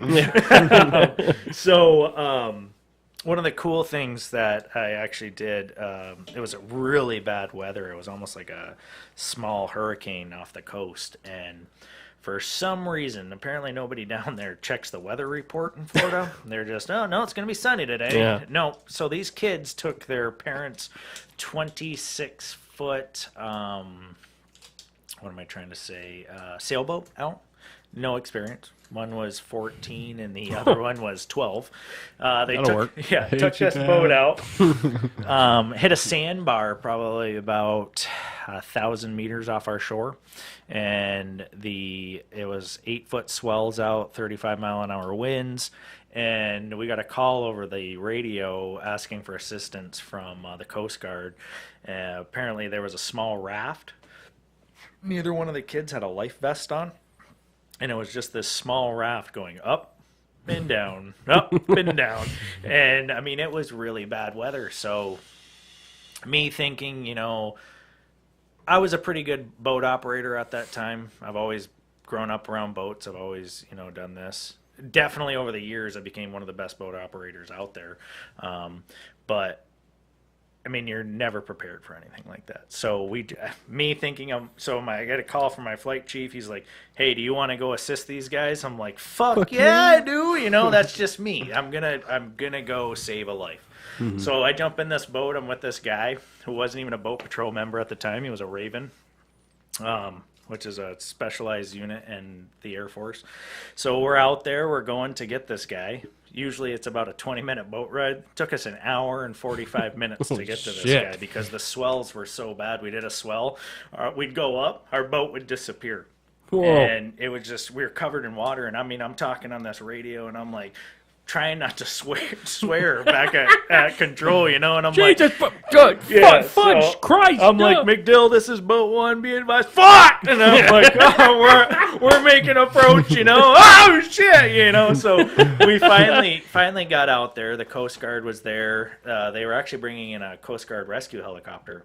But I was like, I can get to them. I got it. Mm-hmm. So we got in there. We pulled, you know, we threw our rescue lines and our buoys out to them. We rescued both kids. Got them on shore, you know, and I was like a concerned parent when I got them in there. At first, I was like, what the hell were you kids thinking, you know? But, I mean, they're scarred. I'm taking your fucking Xbox when we get back. So they're scarred, you know, and I'm like, hey, you know, here's some blankets, you know. I'm like, calm down. Everything's going to be okay. We finally got back to shore. We docked up. And we got them off the boat, and you know, and my supervisor at the time wrote me in for a medal, and as a senior airman, I got a commendation medal of heroism, nice, which was really impressive, because commendation medals are supposed to be for staff sergeants and above, but I got one as a senior airman, and I was actually one MacDill junior enlisted of the year. It was really cool, really nice, awesome experience. Okay. And then there was just so many crazy. And I also did things for POTUS when he came down to MacDill. We would set up. We were working with the Coast Guard, the sheriff's departments. Everybody had their boats out there, and these were the cool times because we got to set up 249s on the front of our boats and got to. Pretty much the orders, if anybody breaks this sector, you shoot their engine out. You know, it was fucking awesome. But I mean, and not to mention the boobs.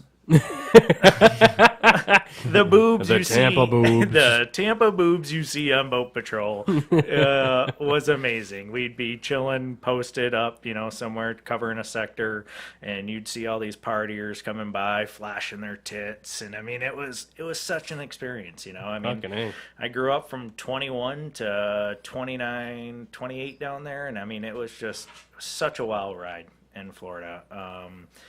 And then, you know, just the training that we've done down there, and just the people that I've met. You know, I went to SEER school for a little while, did things with that. I've done riot control training. I've done slight EST training. I mean, there's an EST team down there now, which I was not a part of, but I have done EST training, not there, but in Qatar, and the people you're around, the people you meet is just an amazing experience. And you also, you got the GI Bill out of that. You've been going to college. I have. I should be a doctor. No, it's been 2 years, and I should have be been close to my using it. doctor. It's a great thing. I get paid for going to school. They pay for all my books. They pay for all my tuition, everything like that. And I have been going to school for a little while. But I like to learn, but also I like the aspect that if I'm in a tough bind, I can get money. And I take that to my advantage, but I'm trying to get my criminal justice degree. I'm trying to be a trooper, and it's there, and I appreciate that it is there. Well, you earned it. Fucking right, you did. And another cool thing is, say I weren't going to use my GI Bill and I got married, I could pass my entire GI Bill down to my kid. No shit. So my kid's college is paid for, which is really cool. Awesome. Yeah. So there's always been a lot of debate and a lot of discussion on the VA.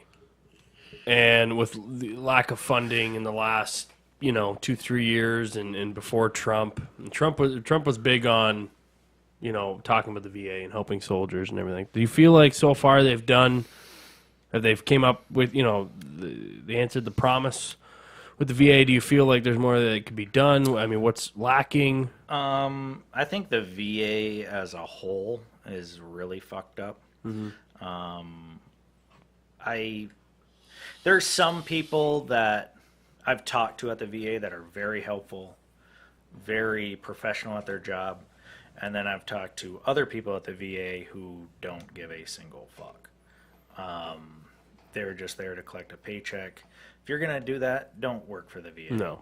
I mean, you have so many veterans with so many problems, and the people that are there to help is great. When I went down to the Albany VA, that was a different experience. I mean, just you hear all these horror stories of veterans sitting in wait lines for hours and hours.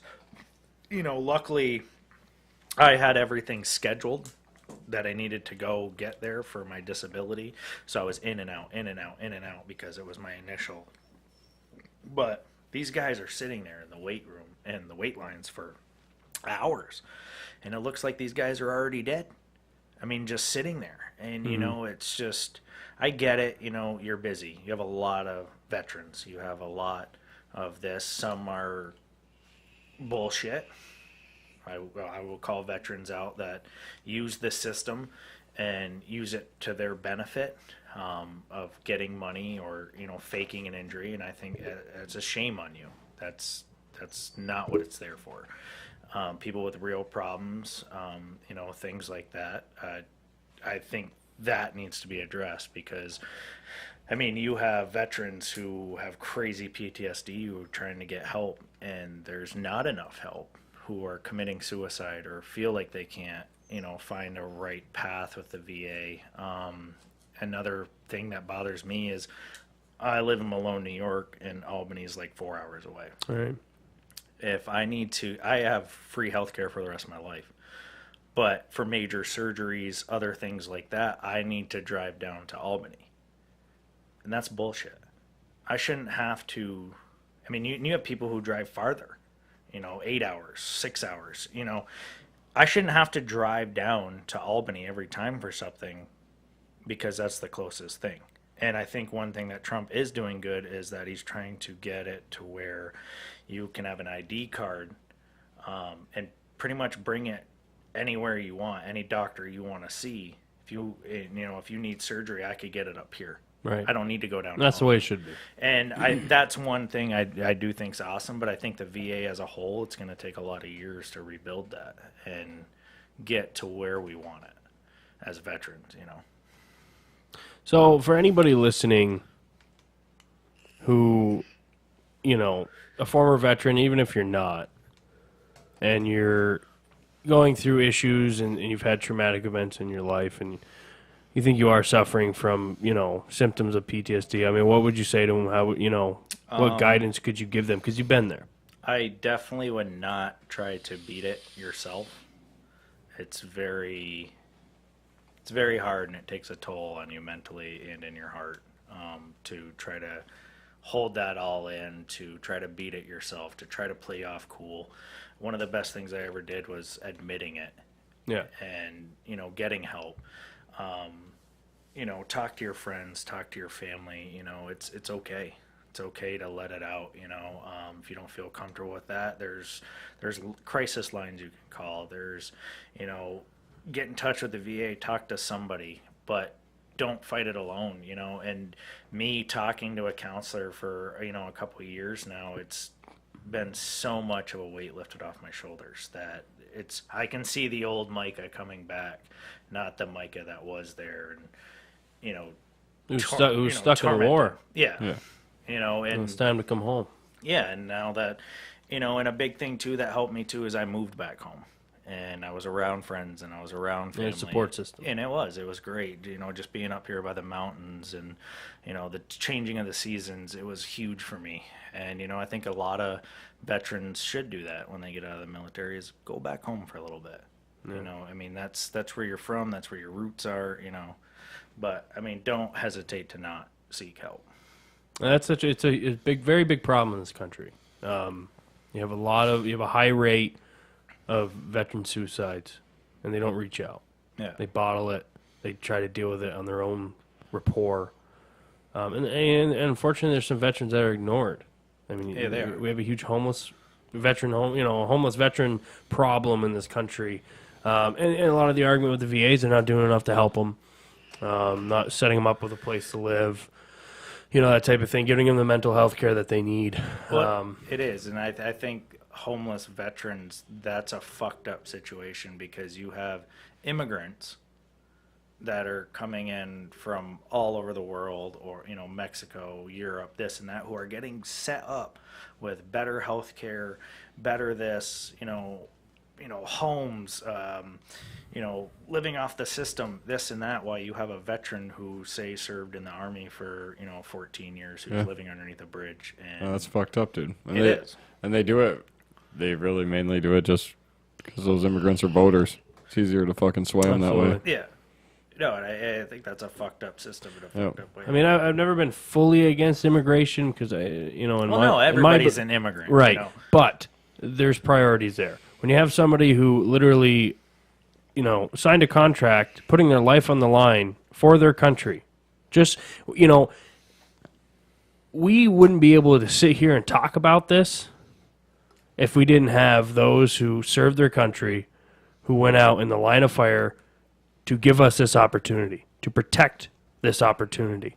Yeah. Freedom of speech, the power to bring this to the masses and explain maybe something somebody didn't know beforehand. An insight, a direct insight on what people deal with, the military, the stories, and for someone maybe even to inspire somebody to join themselves. Maybe somebody, is going through the same thing you're going through, and they're going to take this episode and they're going to apply it to themselves. You could have saved a life today. Yeah. And if you think about comparatively with America and let's say North Korea, we'd be killed for talking about anything like this. Oh yeah, for sure. I'm not against immigration, but I'm against forgetting about your own people. No, I agree with you. And pushing them aside for somebody who didn't sacrifice anything for it. And I understand that they were disbanded from where they came from. And they want an opportunity. That's fantastic. That's I have no problem with immigrants coming. You got to contribute a better life. Yeah, the country doesn't run without its people. Yeah, fully contributing. We can debate all day on how we should contribute and how maybe in a lot of ways, we're contributing more than what we really should forcefully. But I think veteran forgetfulness, I guess, is what I want to say is a huge issue that is really not talked about on the level that it should be. Yeah, and one thing that bothers me too is you need to keep in mind on who you talk to and who you're around. Right. Because I have come across a lot of bullshitters, and I've come across a lot of people that, talk about their military experience and say they have this or have seen this, but this is the job that you did in the military. And don't get me wrong, I'm sure maybe you did, but don't lie. Don't lie about your military career. Don't lie about the things you've seen. Be truthful. Everybody's a veteran, no matter what you did, what job you did. I got your back. But don't lie. Don't make up some story that you did this or you did that. It's me. I've always been a straight shooter, but other people I've caught them on lies, and I think it's bullshit. And you can tell because I'll start questioning back with things, and you have no clue what I'm talking about. Mm-hmm. And I think that's a big thing. Well, it's puffing out your chest farther than you really deserve to do. Yeah, exactly.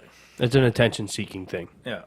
It's, look at me. I was in the military, and I saw this. Oh, no way. Yeah. Oh my God, that's so heartbreaking. I know. I don't know how I deal with it every day. Let's get that attention. Yeah. Why don't you just be straight up? And yeah, I was an Air Force mechanic, and I worked on AC 130s and yada yada yada, and that's fantastic. Yeah, I mean, without you, those planes would not be moving. I don't know shit about those planes. I have a friend who was he was in the Marines. Never deployed, but he was a mechanic. He worked on, I believe it was helicopters. I don't know. I can't remember whether those planes or helicopters, but he worked on engines, and he learned that trade.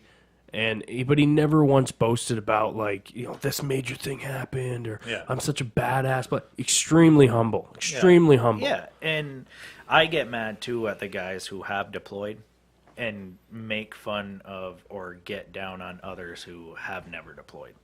That's not your fault. That's your command is the one, hey, you're going on this deployment, you're doing this, you're doing that. If you never deployed, oh well, man. I mean, I'm not going to knock, oh, well, you've never deployed, you're not a real military man, fuck that. That's bullshit. Everybody raised their right hand, read the oath, did the job. You don't know what you're going to expect in your gears of the military. And I respect anybody that has raised their hand, and has done that. I mean, you do jobs. I don't want to do finance. I don't want to do that, but you did it. Yeah. Cool. It's awesome. Not my cup of tea, but congratulations. That's awesome. I'll still respect you. Right. Now, people talk about the rivalry between the branches of the military, Marines against the Army, or maybe Air Force against the Navy, that type of thing.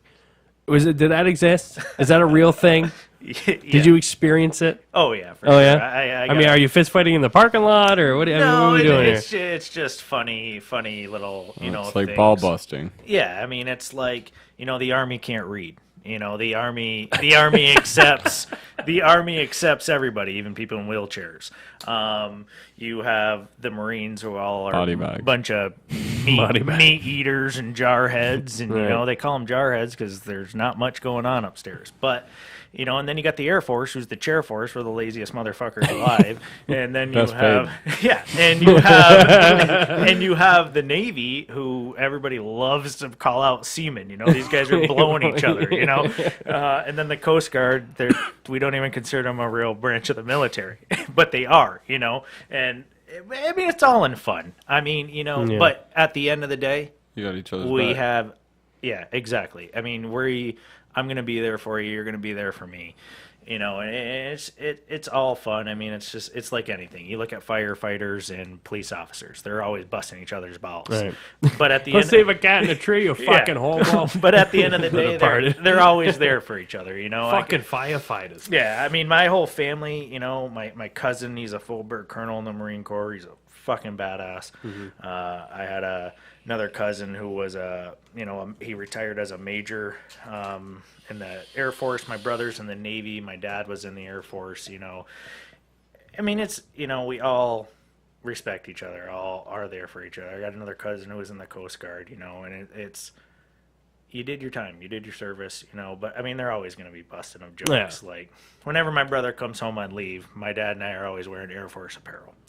And my brother's wearing Navy apparel, So it's like, or like I'll go down to the house, and my dad was a Air Force vet, and he's covered up in my brother's Navy blanket, and I'm like, what the hell are you doing? I'm like, I get he's your son, but you're in the Air Force, you know, and it's all in fun. Another question I got. You said that you've met a lot of special units. You've worked with a lot of special forces. Yeah. If you were to rank, I guess, from 1 being the best, 5 being the worst. I mean, not saying that any of them are terrible or whatever. They all have their strengths. But what would be the best special forces team based on maybe what you maybe have seen, experienced, researched on that type of thing? How would you rank them? Because you have, we'll go over them. You have the Navy SEALs, which is probably the most popular one. Yeah. You have Marine Recon. Mm-hmm. You have the Green Berets. And what is the Air Force's? Pararescue jumpers and CCT. Okay. Does the Coast Guard have one? They actually do. Oh my God. And they are actually pretty badass. They are almost like the FBI's tactical unit. Really? And they do a lot of drug smuggling. They board fucking container ships. Like a Somalian pirate type stuff? Yeah, and they fly down on helicopters, rappel down. I mean, these guys they're legit. Even NASA has a SWAT team, a tactical Space Force? Are we getting Space Force? It's Star Wars. Trump wants Space Force. But those guys are pretty fucking badass too. But if I had to pick out of the top 5 out of every military branch, I would say Navy SEALs are the number 1. Okay. Why? Just the training those guys go through. It's just, I mean, the grueling and antagonizing. Just, I mean, you're treated like a fucking piece of toilet paper for, I mean, you have your selection process, you go through that. You're training for years before you even get the official title of a Navy SEAL. And they're some of the most humble guys I've ever been around or talked to. I'm not afraid if I'm on a deployment. If you're a Navy SEAL, you're looked at as a celebrity. Right. Almost in the military, and I'll go talk to you. I'm going to pick your brain. I want to know, I would say them and just the missions they do. You don't even know half the time where these SEALs are. And then I would probably say pararescue jumpers, which is the Air Force. Mm-hmm. So that'd be my number 2. These guys are same thing. They train for years before you get the title. And they're all advanced combat medics. I mean, these guys... Now, I think National Geographic, what a fucking docuseries that was. Wow. I'm getting goosebumps, dude. It was intense as shit, man. Those are pararescue jumpers. Yeah. And they go behind enemy lines. They go where no other evac will go, and these are their pilots. I give a lot of credit to their pilots, too, because these guys are flying into hot LZs that are just intense fighting, and you're saving a life on your way back in a space that's no bigger than the room that we're in right now. Mm-hmm. And so I give a lot to those guys. Number 3, I would say Delta Force. Oh, I forgot about Delta. How could I actually? Who's the Army. Just like the SEALs, they're comprised of every branch of the military. You're the best of the best. Mm-hmm. And usually a lot of Delta guys are SEALs. They'll go SEALs. That's the next, So I'd say Delta for number 3. Number 4, I would probably say Marine MARSOC. Okay. They're kind of like the Marine Raiders of the 1940s. I mean, these guys, they go in and they just got reestablished within about the past 7 years. MARSOC did, and these guys, they kick ass and take names. I mean, these guys are elite war fighters, and they are there to fuck shit up. And I'd say number 5 would have to be the Rangers. Especially the 75th Ranger Battalion. That's your top tier for Rangers. And I mean, these guys, all they do is train. And, they go in and, I mean, you're working with, like any of these teams, you're working with the same guys. And you know each other's movements. You know each other's gear. Like, if you were to go down, you were a heavy machine gunner, I would know how to use your weapon. I know where your fucking your med kit is. I would know how to everybody's gear. You read off each other, mm-hmm. And it's crazy how in sync these teams are. Fucking rowdy too. Yeah. So yeah, I would definitely say that's my top 5. Green Beret is more intelligence based. Okay, I never knew that. It's a lot of communications and like Yeah, like collecting intelligence. The movie 12 Strong that just came out. Yeah, did you see that? I did. How was it? It was a really good movie. I really like the story of how they did that. But that movie's based on Green Berets. Gotcha. Did you ever meet a unit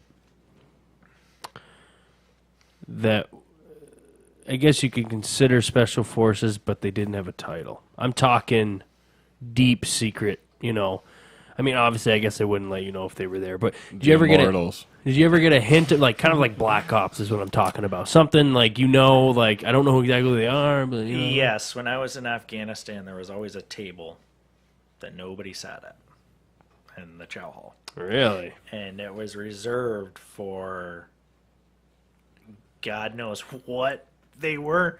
But I mean, these guys. It was only for Jesse Ventura. Yeah. No, these guys literally they looked like the cast of Predator. I mean, these guys were just massively huge, and I'm Don't look at them; you'll go blind. and all that baby oil, my God. And I was thinking that they were probably contractors. Okay. But I just don't know for what company or what their task was, but you knew they were there to fucking kill. One of the main guys, he was a team lead. You could tell he was a team lead. I called him All-Father Odin. And, I used to go to the gym all the time over there, every free chance I got. It was probably one of the best shapes I've ever been in my life. Well, anyways, you're a fucking beast. I've seen the pictures. Yeah. Holy fuck. And All-Father Odin was there. Long beard, shaved head, tattoos everywhere. Just a monster of a man. I mean, this guy was probably 6'6", 300 pounds, just solid fucking man meat. So he was His dick was 300 pounds. He was in there doing shoulder shrugs, and he was warming up with one of my favorite workouts. He was in there warming up with 405. And Whoa. at my size, 405 was kind of like my last 2 sets before I got to 5-something, and he's warming up with this shit. And I'm like, good fucking God, dude, right? So he keeps adding a plate, so now he's at, 405 plus 90, so he's at 495. Adds another plate on each side. Adds another one. So he's got 6-something on now. He's doing the fucking car already. Yeah, so he's doing shrugs. He's repping this shit out. All of a sudden, you just see his bicep go down into his. Oh, torque! Yeah, down into his forearm. Finishes the set. Racks the bar.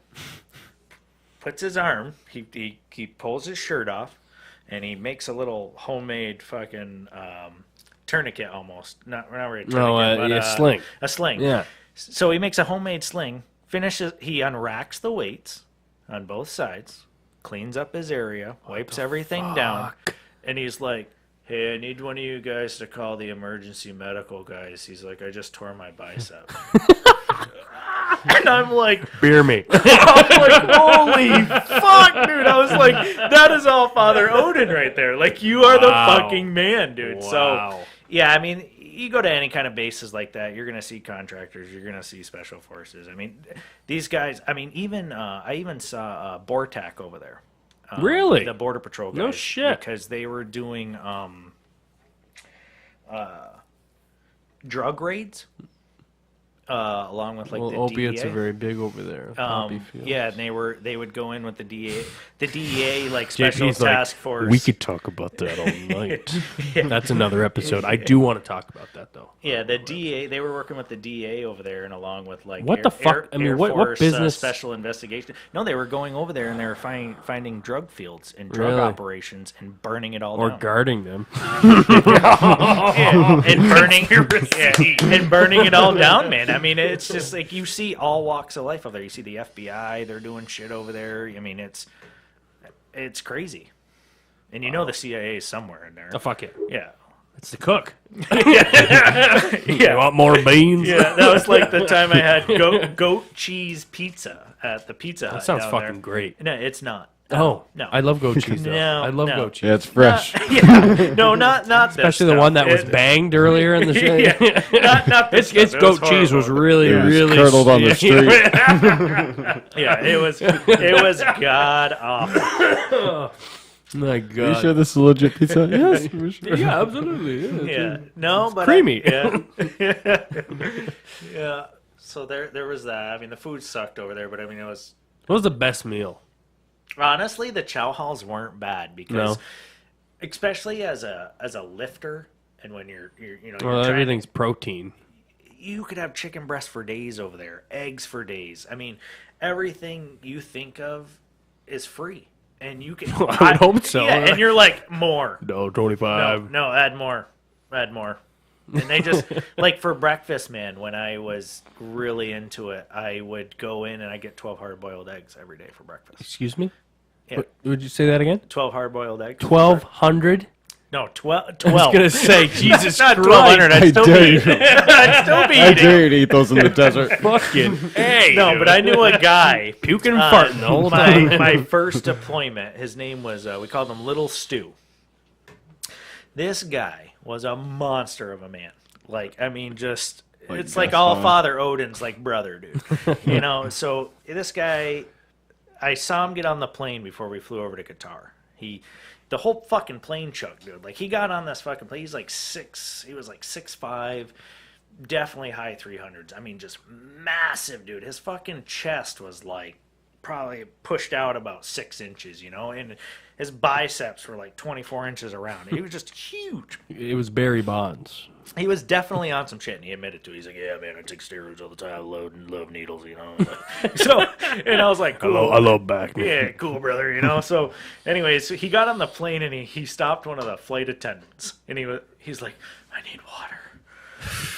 He was just sweating, right? And he's like, hurry up, I need water. So they brought him this little water bottle, about the half the size of a beer can. He like takes one gulp of it. He's like, I need more water.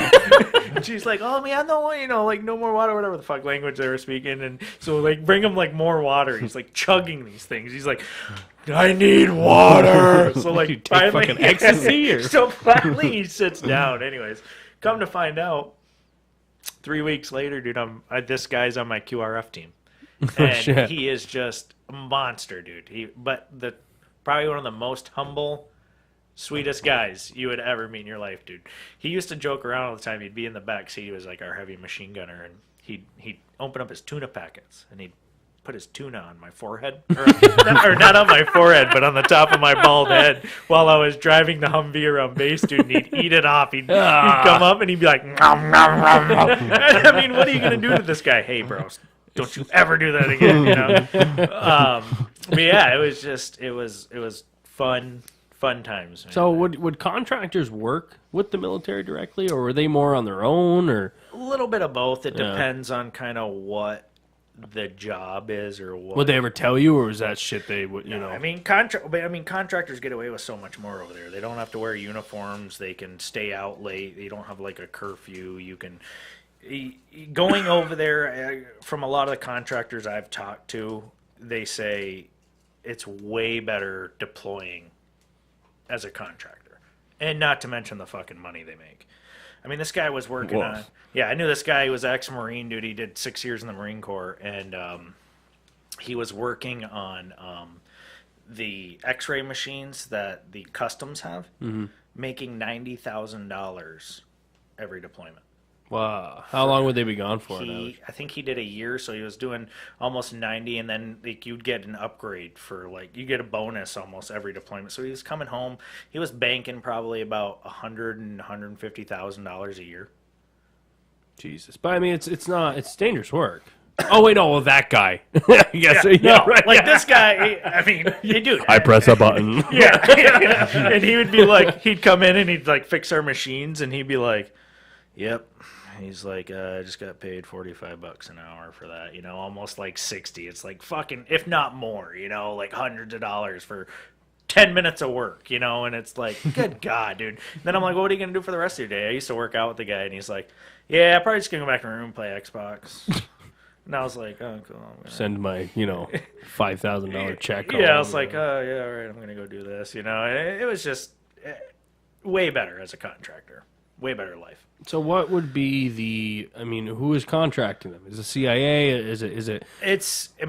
There's CIA, there's, branches of the FBI, branches of every kind of, the DEA. There's branches of, there's different companies of, like, Blackwater was a huge one, but that died down. You have Triple Canopy,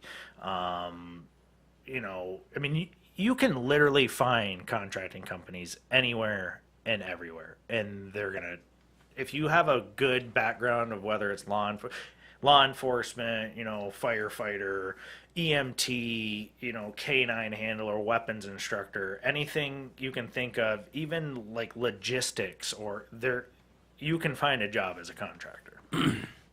Even vehicle aircraft maintenance, like just. Even finance, man. You can find a contracting job for finance. I'd like a contracting job at cleaning toilets. Yeah. Mop floors. Yeah, pretty much. Custodian, dick. But you can get all that.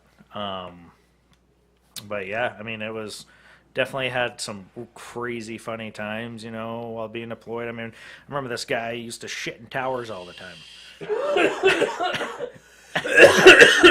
Why? Just do it for the next shift. Laughing and vaping. Yeah, just doing it for the next shift. I'd be like, what are you doing? He's like, I'm going to go take a shit in the corner of the tower. And he's like, let's see how long it takes him to find this one. I'm like, what are you doing? Hiding turds, man? Like, so, just the crazy shit, man. You think of, like, I remember one time, I robo-tripped when I was on a deployment. When I was in Qatar, they only allowed you 3 drinks a day. So we started getting smart about it. So we would go and it would change over at midnight. So we would go at 11:30, get our drinks. Our 3 drinks. Yeah. Midnight hits, we'd get 3 more drinks. On my last 3, I'd go buy cough medicine. It's the Robitussin? Yeah, the one with like the fucking almost like a tranquilizer in DM. it. Yeah, so I would buy that and I'd mix it with my mixed drinks, dude. I'd go through a whole bottle. Jesus. Syrup? Yes, syrup. A little wine. Sipping on that grape juice, So I remember I got so fucked up one night, dude. I was literally sitting there and I couldn't feel anything below my neck. And so your neck's pretty huge. Yeah, and my buddy's looking at me and he goes, dude, are you good? And I'm like, I can't feel my body. And he's like, what's it from, man? And I was like, I'm fucked up, dude. I was like, I think it's from that cough medicine, dude. So, like, he literally had to, like, walk me back to my fucking dorm room, man. Having an outer body. Yeah, where am I? Well, that's why those, cough syrups will be stolen all the time. Yeah. They fuck you But up, I suggest dude. never fucking doing that to anybody that's listening. How was your hangover the next day? Honestly, I was fine. I wasn't sick for like 12 months. I took medicine. And then there was another time, too, where, like, my first deployment, every time I eat jalapenos, I love jalapenos. Mm-hmm. Love them. I don't know what the fuck they were doing to these jalapenos, but every time I'd eat them, I always throw up like 30 minutes later. We'd literally be walking to the gym. I'd be like, yeah, bro. And like, yeah, so anyways, and they're like, oh, Lambo ate jalapenos, like, so, it was that. But back to the egg story. Oh, yeah, shit. We deviated from that hardcore, actually. The guy. The 1,200. I didn't do the guy, Little Stu, did 24 hard-boiled eggs with 2 bowls of oatmeal and 6 milks, dude. And ate them all like it was nothing. And I was like, what the fuck? I'd puke. It's just... I love food, but damn. Yeah, it was... and I remember the porn while you're deployed. We went from boiled eggs to porn. Okay, I'm just saying. I used to hand in hand. You didn't know that? I used to jerk off with boiled eggs. I knew a guy, man, who had a hard drive, a terabyte. It was 3 terabytes worth of porn, and he would sell. Oh my, yeah. He would go around and be like, "Hey, who's got porn?" You're there for fucking 9 months. Dude. Yeah. I'm not gonna fuck a dude. So,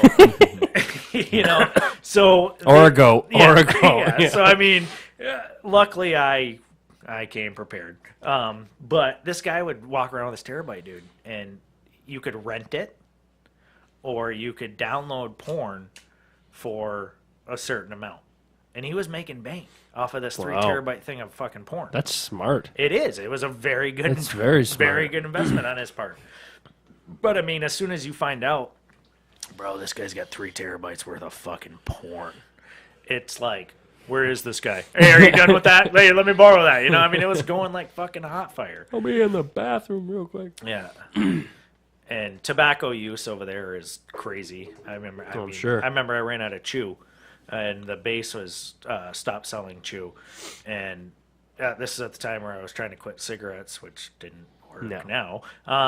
But I was over there and I ran out of chew, and I was like, oh my god, oh my god, oh my god, oh my god, oh my god, oh my god. You know, I was like, I need chew. So I'm sticking fucking sand in my lip, you know? So finally, like, they got a thing of chew, like a shipment of chew, but I mean, it's like, you need to have that shit on stock, man. I mean, I get it there's a lot of military guys that just love their tobacco over there. Survive off of energy drinks while you're over there. I was about to ask, like, how do you stay awake? There's times, don't get me wrong, where, I mean, I would try to catch if you're with people, if you have a partner, it's like, hey, man, rack out, I'm going to stay up.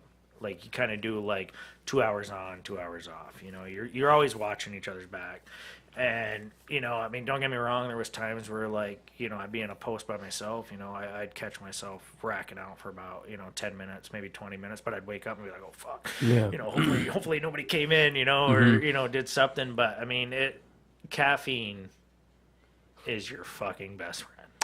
Is Adderall a thing over there? I would never did it Okay. over there. I would imagine, you know, yeah, wink, But wink. I remember just pounding energy drinks down. Yeah. Zero. Throwing chews in my mouth. I mean, smoking, anything you can do to fucking stay awake, you did it. Well, they had these things over there called Rippets. And Rippets It's Whippet's cousins. is like crack for an energy drink. And there's this thing called a Rippet Challenge, to where they're like little cans. It's about like the half of a beer can. But the amount of caffeine in these things was insane. So what, like a normal energy drink has what, 80? Yeah, 80 milligrams. maybe to like 90. Yeah, one of these little things, dude, almost had 200 milligrams of fucking caffeine in it. So the Rippet Challenge was to I'm walking on sunshine. the Rippet Challenge was to drink 7 of those and not throw up 30 minutes after. Jesus. Yeah. Did you do I it? did it. But you are just like, Flying. I'm going to die. Your heart is like, just, Yeah. and you're like, oh my god, hey, what the hell? Hey, where are you going? Hey, what are you doing over there? You know, so I mean, there's that. And I remember one time in some sick stories, we were actually pre-deployment training and a massive chew in my mouth. And this guy Eddie, who was one of my really good friends, he ran out of chew. And this isn't. I know where this is going. And this. Ah. And this. Ah! This was in front of all the instructors. It was lunchtime, and it was in front of all the instructors and 3 other bases. And so I was like, "Hey, can I get a?" He was like, "Hey, can I get a chew?" So I was like, "Yeah." So I pulled out my chew. Yeah. Big old fucking lipper of Copenhagen. America's best. And if you like Copenhagen, then buy it now. That's our new sponsor. Wintergreen and mint. So, an original. And whiskey. Anyway, so I pull it out of my mouth and I give it to him, dude. Huge fucking lipper on his finger, dude. And everybody like sees this happening. And I'm like, do it. So throws it in his mouth. Everybody's like, oh, what the fuck? Yeah. You know? And so he chews on it for a little bit, and I'm like, hey, can I get that back? Oh, So he pulls it out of his mouth, gives it to me, dude, and I put it back in my mouth. And everybody is just like, fucking McDill, man. Team McDill, like, you guys are fucked up, dude, you know? And same thing with the guy. It was another lunch day. And I was like, hey, you have any more tuna? And he was like, oh, yeah. He's like, yeah, hold on. So I was like, yeah, but I want you to feed it to me like I'm a baby bird and you're a big bird. So he would take his tuna packet and he would take big old chompers of it, chew on it, and I'd lean back in my chair and he'd spit it in my mouth. Oh, my God, dude. Yeah, I mean, dude, I remember I used to eat grasshoppers for bets out there. No, that's not. Worms. That's good protein. Yeah, I mean, you do anything to keep because fucking dozen eggs were in it. Yeah, I mean, keeping the time to, I mean, you just do dumb shit, but I mean, it was just all fucking awesome experiences, every single one of them. So, yeah, I cannot complain about it. I'm really glad we had you on. Yeah, no, I had a pleasure. Jesus it was Christ. a great time. So, I mean, wow. Just, what an insight. You're not going to get that in a Netflix documentary, you know what I'm fucking saying? No. My God. So we've covered a lot of, your stories and what you've seen to the extent that you want to share. And I wanted to bring up, we all have, I don't know if you have any family members, JP, that were in the military. Yeah, I have a lot of family members. Right. That were in And the military.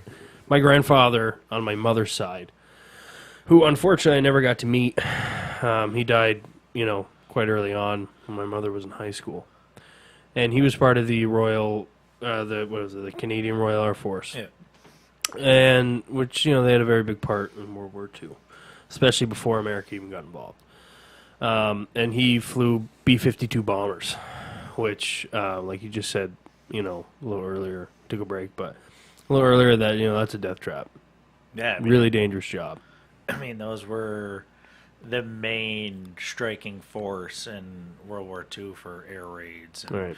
Bombings. And I mean, you were literally sitting in a tin can with a giant target. You Hey, do I'm it. a bomber. And you had the German Spitfires and just way better airplanes than what we had. And I mean, you were a giant target. And he was flying with his co-pilot. And they're doing bombing raids, and they get attacked by, a fleet comes in. And the way the story I was told, and there's not many stories that were told, he wouldn't really talk about it. My mom always told me, he's very humble about it, and he didn't really cover it. Something he never wanted to, have be brought up, and that's understandable. Yeah. He did tell one story that him and his co-pilot were being attacked.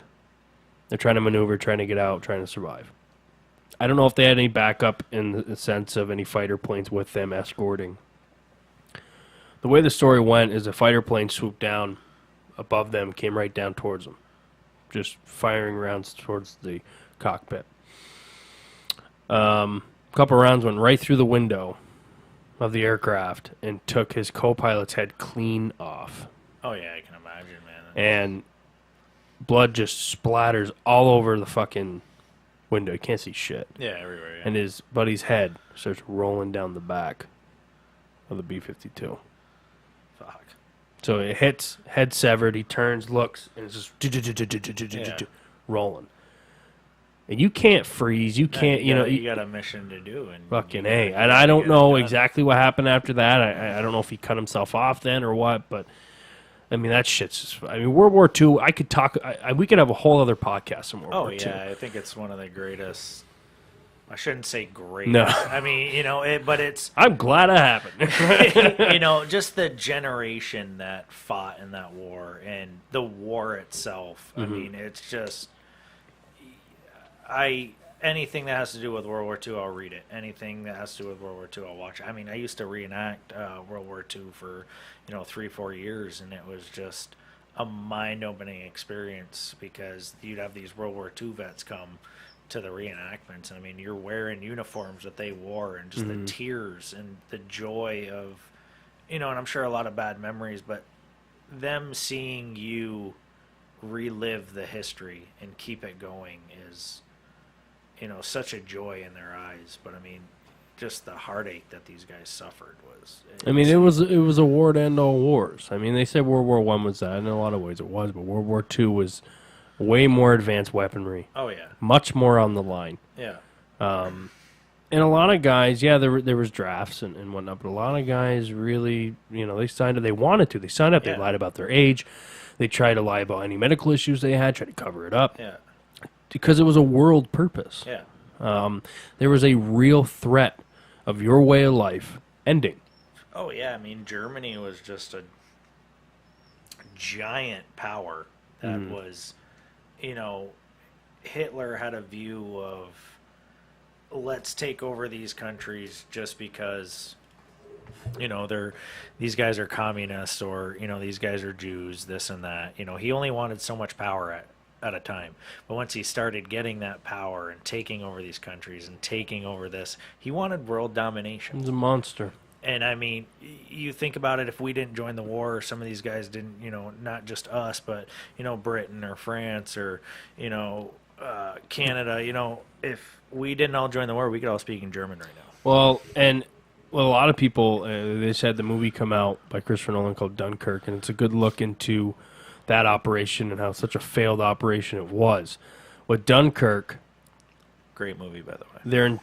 Their entire army, 40,000 soldiers, what was left of them, were pushed back to the town of Dunkirk, and it was actually 400,000.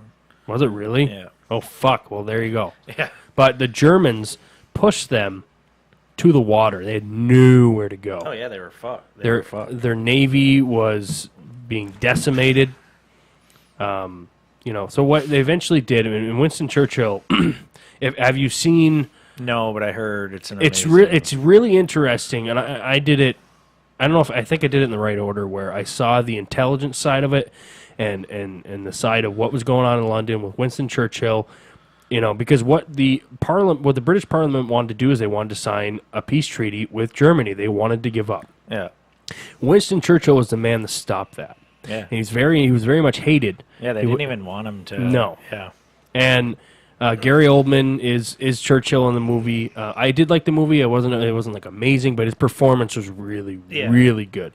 But it explains the intelligence side of it from London.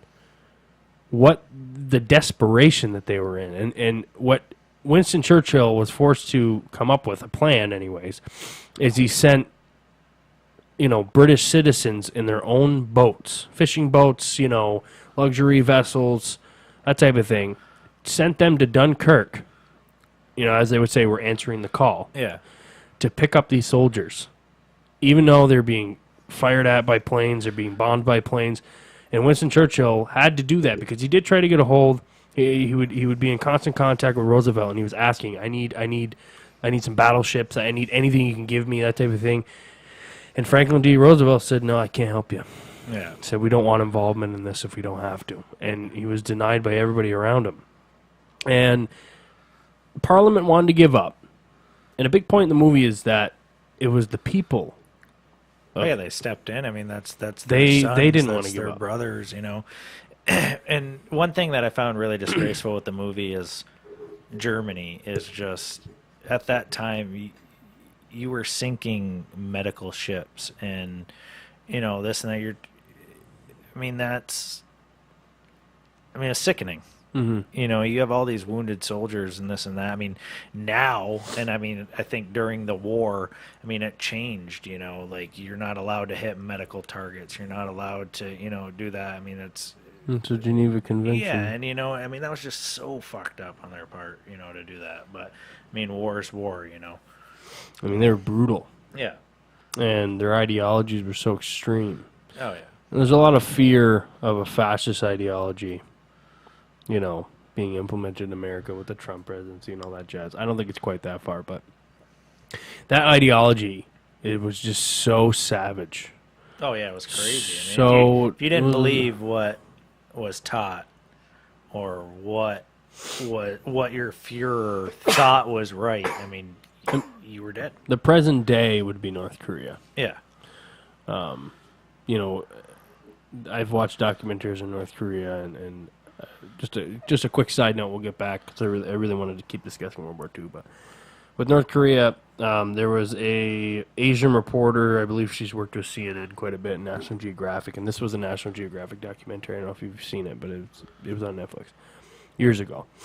And she snuck in with a Portuguese, I believe it was a Portuguese doctor, an eye doctor, optometrist, because with North Korea, they have such a malnutrition problem. Yeah.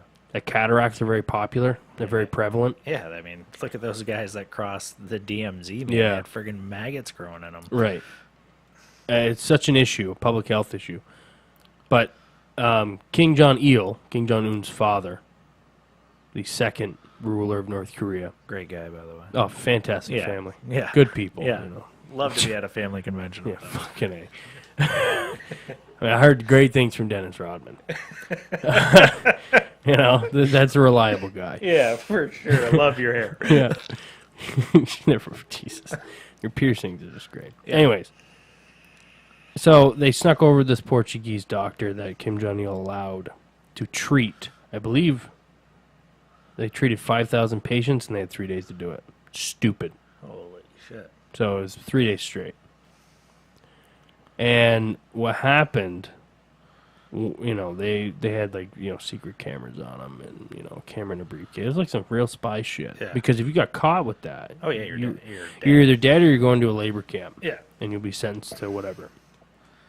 So they documented what this doctor did for these people and successfully did all the cataract surgeries in the time frame. Amazing. I don't know how he did it. Just didn't sleep. He probably had a gun to his head Well, for 3 days. Well, he went there voluntarily. I mean, if you're about that life, I guess. I you guess know. so. But it would show the brainwashing and manipulation and the false, you know, propaganda. Or not false propaganda. The propaganda that would be instilled upon these people to keep social control. They showed a lot of evidence of that. Like in every single house had to be a picture of Kim Jong-il and his father, who was the first. I can't remember his name. It had a picture. It was almost like if you go into, you know, Catholic homes, you have a picture of Jesus in the living room, that type of thing.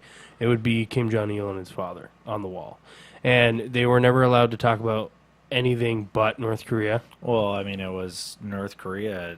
What am I trying to say? With all its propaganda, and I mean, they pick what you can watch on TV, Right. what you can Everything listen is to on controlled. the radio. Yeah, They only it's have one news fucking station. Crazy, yeah. Yeah, there was never any American influence.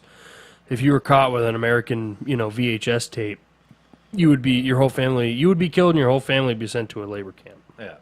Great camp. What I wanted to get to is they had all of the patients, most of them, in kind of like a church area, and he kind of gave a speech like, you know, I really, you know, appreciate you guys allowing me to help and all this stuff. So each one went up individually, what seemed to be to thank this doctor. They walked right past the doctor and went to a picture of Kim Jong-il and started crying and saying, thank you so much, you know, for saving, you know, my eyesight. They didn't even talk to the doctor. It's fucking crazy. It's crazy, dude. Yeah. Like, it's Kim Jong-il that did this, you know, not the doctor who volunteered his fucking time for no Yeah, the person you just saw. Yeah. No, yeah, that's... It's such a brainwash manipulation. And that is, you know, an extreme form of social control. Yeah. But it's all based on fear. And with Hitler, it wasn't necessarily, I mean, it was a mix of that, but it was a form of manipulation out of desperation. They had an extremely bad economy. They were taking their money and using it as fucking wallpaper. Yeah. I mean, Okay, because World War I decimated them. oh, yeah, for sure, man. Yeah. And it ruined their economy and their way of life, and they're extremely impoverished. Hitler came in, killed all his competition, and gave them a voice, gave them hope, and literally, against the odds, built quite an amazing empire. And I will say that he did use fear. I mean, look at the course. SS death squads. Right. I mean, as soon as you saw those black uniforms, I mean, But at first, it wasn't like that. no. And then he started The true colors came out. and then he started putting the power on and the fear, and it's just like, I mean, And obviously, rounding up all the Jews and forcing them into concentration camps. yeah. I think a really good example of the horrors of those concentration camps, and I always go back to this, and I rewatch the series every year, and I think you do too, is love Band it. of Brothers. One of the best series I've My ever God. watched. Absolutely. To show the true depiction of what World War II and what they went through and the epic battles and the challenges they had to face. That show shows it.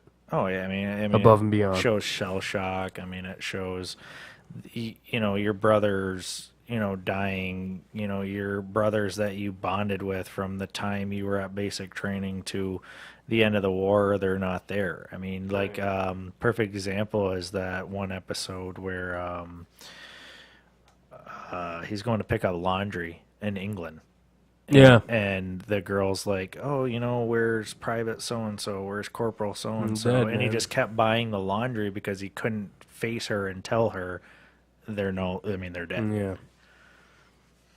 Yeah. Another one is the Pacific, which I don't think is as good, but it's still still pretty good. I think a lot of that was based off of Barcelona, or Barcelona. I don't want to butcher the guy's name. But the Marine, I think a lot of that series was based off of just that one character. Yeah. John, I think it's John Barcelona. I can't remember. That's one I only watched one way through, and I'm making a point to go through it again. Saving Private Ryan, though, one of the best. The best war film, in my opinion. Um, And I can understand where you would disagree with that, and that's totally okay. But for me, I will that's say my it's favorite. in my top 3. What is your favorite? I would have to say I really, really love We Were Soldiers. I have never seen that.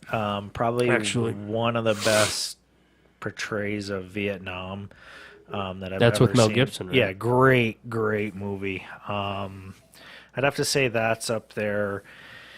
And I really, really dig Lone Survivor.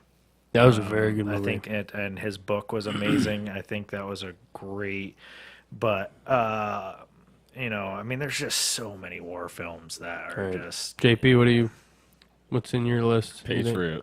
yeah, Oh, it's a great fucking movie. A. The All Ghost, baby. All right. That's an awesome movie. I remember. I just used to watch that movie and just get so fired up. You know what got a lot of people in the movie, I guess, on a cinematography standpoint? 300. Yeah, Oh, great. And for people who listen to the show, I'm a big movie guy. There was a scene in that movie where they were shooting cannonballs, right? Obviously, it's the Revolutionary War. And a cannonball comes right at the camera. Oh, and took the guy's head off, right? Yeah. And I guess I never saw the movie in theaters, but my parents did. And they said that that was so intense on a warfare scale. In that time, Oh yeah. Those would take 'cause people's it's an legs older movie. off. It's and an all older sorts of shit. movie, so I mean, at that time with those graphics, Well, it was with like, holy Saving fuck. Private Ryan, my parents went to see it. My parents cried. They said when they left the theater, there wasn't a dry Right. set of eyes in that movie. My parents said that they saw an older man during just the D-Day scene get up, and he puked in the hallway. Yeah, I mean, I can He imagine. was a World War II vet, and he was in Normandy. Yeah. Because it was so real. It was so... They took accounts of what soldiers said about that day Did and you put watch it to film. Did you watch Flag of Our Fathers? I did. I have, yeah. Clint Eastwood? I mean, yeah. No, it's very good. Yeah. Well, they say that what's the Iwo Jima one? The sequel to that was The Other Side. Yeah, I actually watched Letters that of one. Iwo Jima. I think I it was. watched You that. kind of watched it backwards then. Yeah, But that's one. That's that. Well, to the compare Thin with Red you, Line. I haven't seen that. The Thin Red didn't Line like is that about. movie. Yeah, That was it's awesome. different. Drag, It's different. man. Yeah. Drag. No, I agree with you. It's different. Shoot some more, please. No. Yeah. No, That was I get was you. more the mental toll. Yeah, it was. what was? The Thin Red Thin Line. Red Line. It's worth checking out on No, a I rainy watched it. Sunday. No, I've watched it. Okay. Yeah. No. Yeah, I agree with you. I mean, you just. I like you said, man. I watch a lot of movies. Yeah. And I Is mean, Body of Lies a war movie? Because Technically, yeah. yeah. That's Well, it's a CIA Yeah. type. That's a very good movie, though. It was. We brought that up last time. Like Leonardo DiCaprio's best movies or whatever. That was a really good movie. Yeah. No. Really good movie. yeah, I Russell really Crowe's really enjoyed good it, in yeah. that. Well, I talked about. I think on our first episode was 13 Hours. I Yeah, love and that movie. For the longest time, I had it on my Xbox, and I messaged you, and I was like, "Oh, I'm thinking about watching this movie. Is it good?" And you were just like, "Dude, if I had a dick, I'd suck it." You didn't say that, but you No, were I just- mean I've watched it like Yeah. 6 times, and I was like, "You're gonna love that it." shows the contracting side of Oh, yeah. Afghanistan. Yeah. And the whole cast and crew is so fucking good in that movie. Yeah. And you got emotional, man. I was like, what these guys went through and how they fucked up Benghazi so fucking bad through on the American soil side of things with Hillary Clinton and all Yeah. that. It made you angry. Well, I remember You know? watching the movie, and I just got out of the military. It was that, I think it was that fall or that summer that the movie came out. I want to say it was the fall or winter. And I wasn't even out of the military for a full year, and I went and saw that movie. And my anxiety in that movie was just insane, dude. I was having adrenaline rushes. The part where it got to when they actually attacked the compound, and he told them, take a left, and he took a right. Motherfucker, what are you doing? My fucking right He's leg yelling like, was, take it! Yeah, was moving a million miles an hour, Yeah. man. My palms were sweaty. I was gripping onto my girlfriend's hand at the time. I'm surprised I didn't break it in half. And I'm just like, oh my God, my heart was right. And when I left the movies, I was like, that was one of the fucking sweetest movies I have ever seen. Yeah, it was really fucking good. Really good. Another big one. Hurt Locker. Hurt Locker's good. I think it was liked it. It's oversold different, yeah. for me.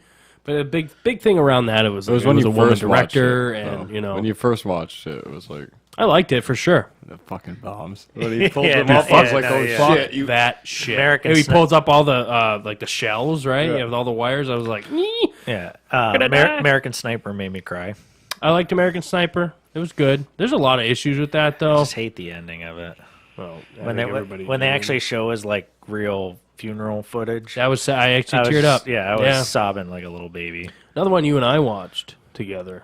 Black Hawk Down. Oh, Classic, dude. Dang That's it. a movie that's when it's on TV, you just don't stop watching. yeah, you can't. You can't. And if somebody changes it, like when it's on that, and somebody's like, "I don't want to watch this," or they want to change it when it's on TV, I look at them and I'm like, "I will fucking kill you." Like it's just you cannot That's flick through that. and, Tears of the Sun. Oh my My God! God. Great, Bruce great, Willis, yeah, classic right there. Yep. Bruce Willis. That was actually like one of the first modern Navy SEAL movies. yeah. And then it just started blowing up with like Navy SEAL this, Navy SEAL that, Navy SEAL this. I mean, I get it. They're fucking awesome. What was that movie with the actual Navy SEALs in it? What was that one? Act Do you remember? of Valor. Act of Valor, yeah. It was, Horrible acting, but I mean, Well, what do you expect? well, yeah, right. But I mean, those guys could walk into a room and kill you with a fucking eraser. So There's got to be more that ones I'm Have forgetting. you seen Hunted? yes, with Benicio del Toro. Oh, I've never seen that. My father saw it, so it was really good. He wanted me to watch it. Great Yeah. movie. Yeah, that's really fucking awesome. I really like the newer, not Jason Bourne, but the adaptation of the Bourne one with Jeremy Renner. yes, I think that's the best one. Oh, Legacy. What? Yep. I do. I think it's the the best one. Yes. Fuck up. I love that one. Born Yeah. Ultimatum, dude. No, That fucking I that New York I City can't. chase scene, dude. He's riding the fucking barrier, dude. Just Jizzing into my seeing pants.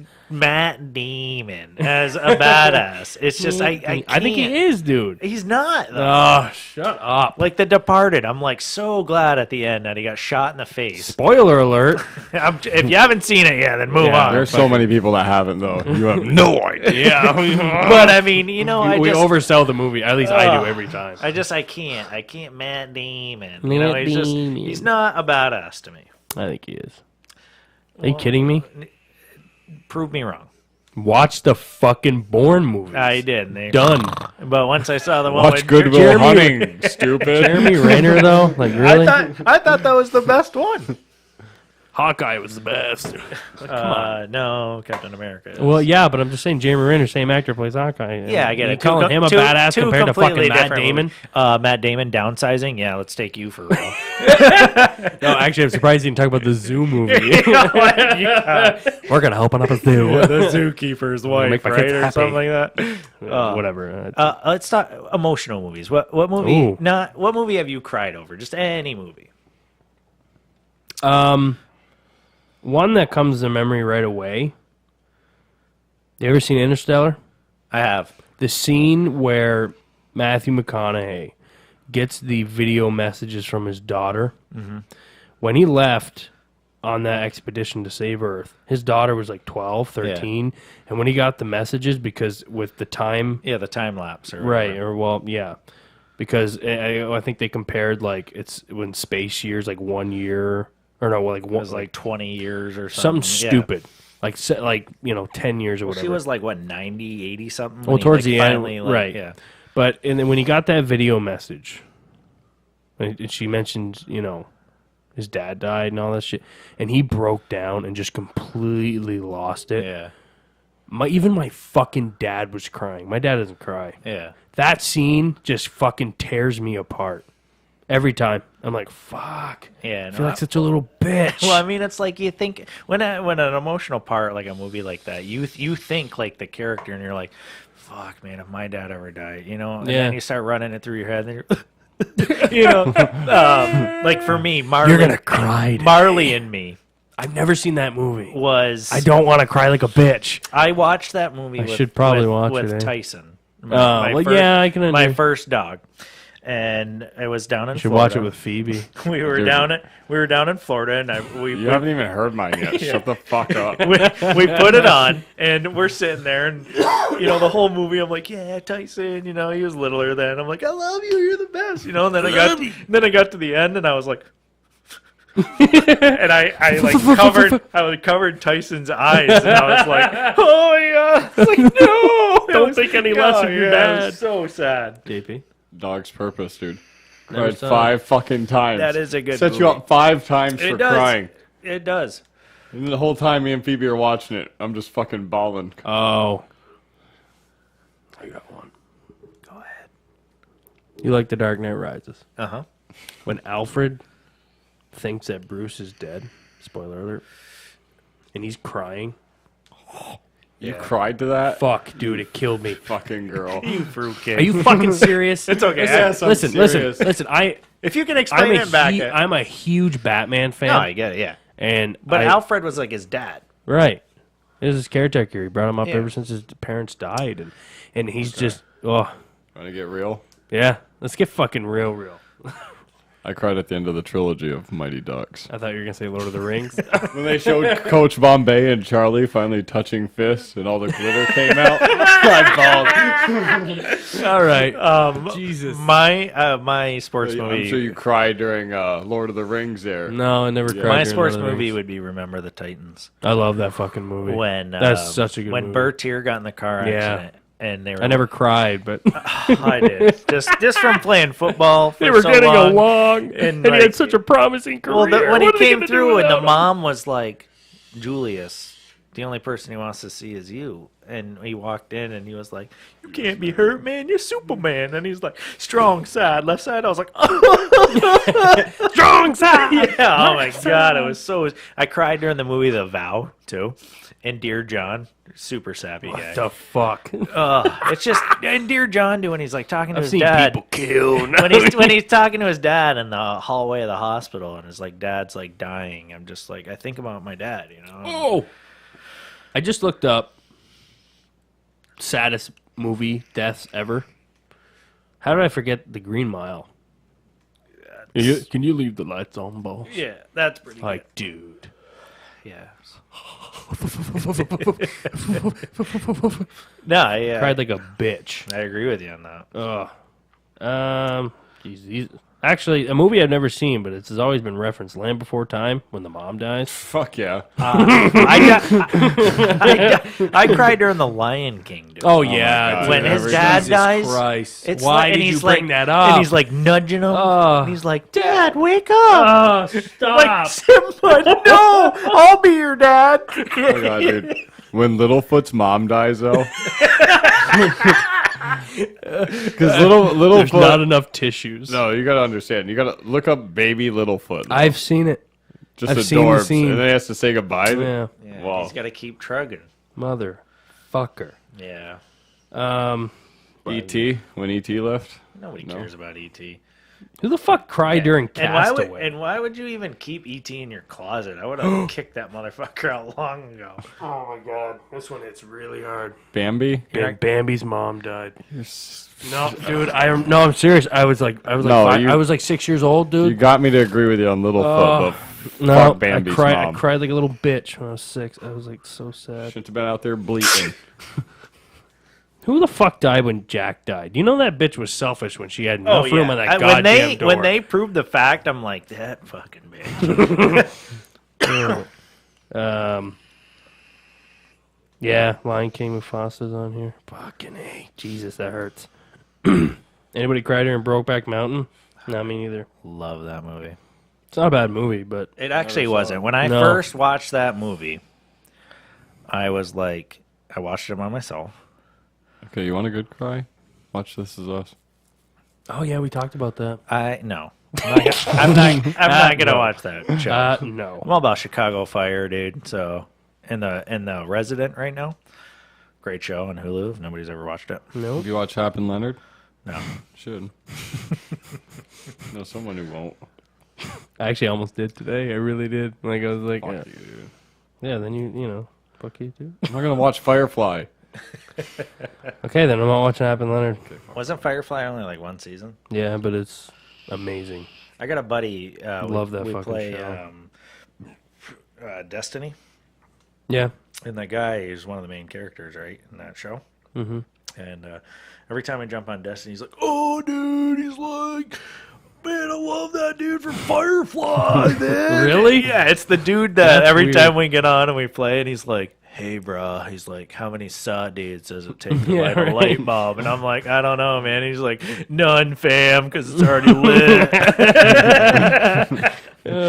Really though? He makes Far Cry? Or excuse me, Far Cry. Wow. You can tell that I'm still addicted to that No, game. Firefly. Firefly. Yeah, no, he's like addicted with that guy, and I'm like, I don't get it. And he's like, "Bro, just watch it." He's like, "I love it."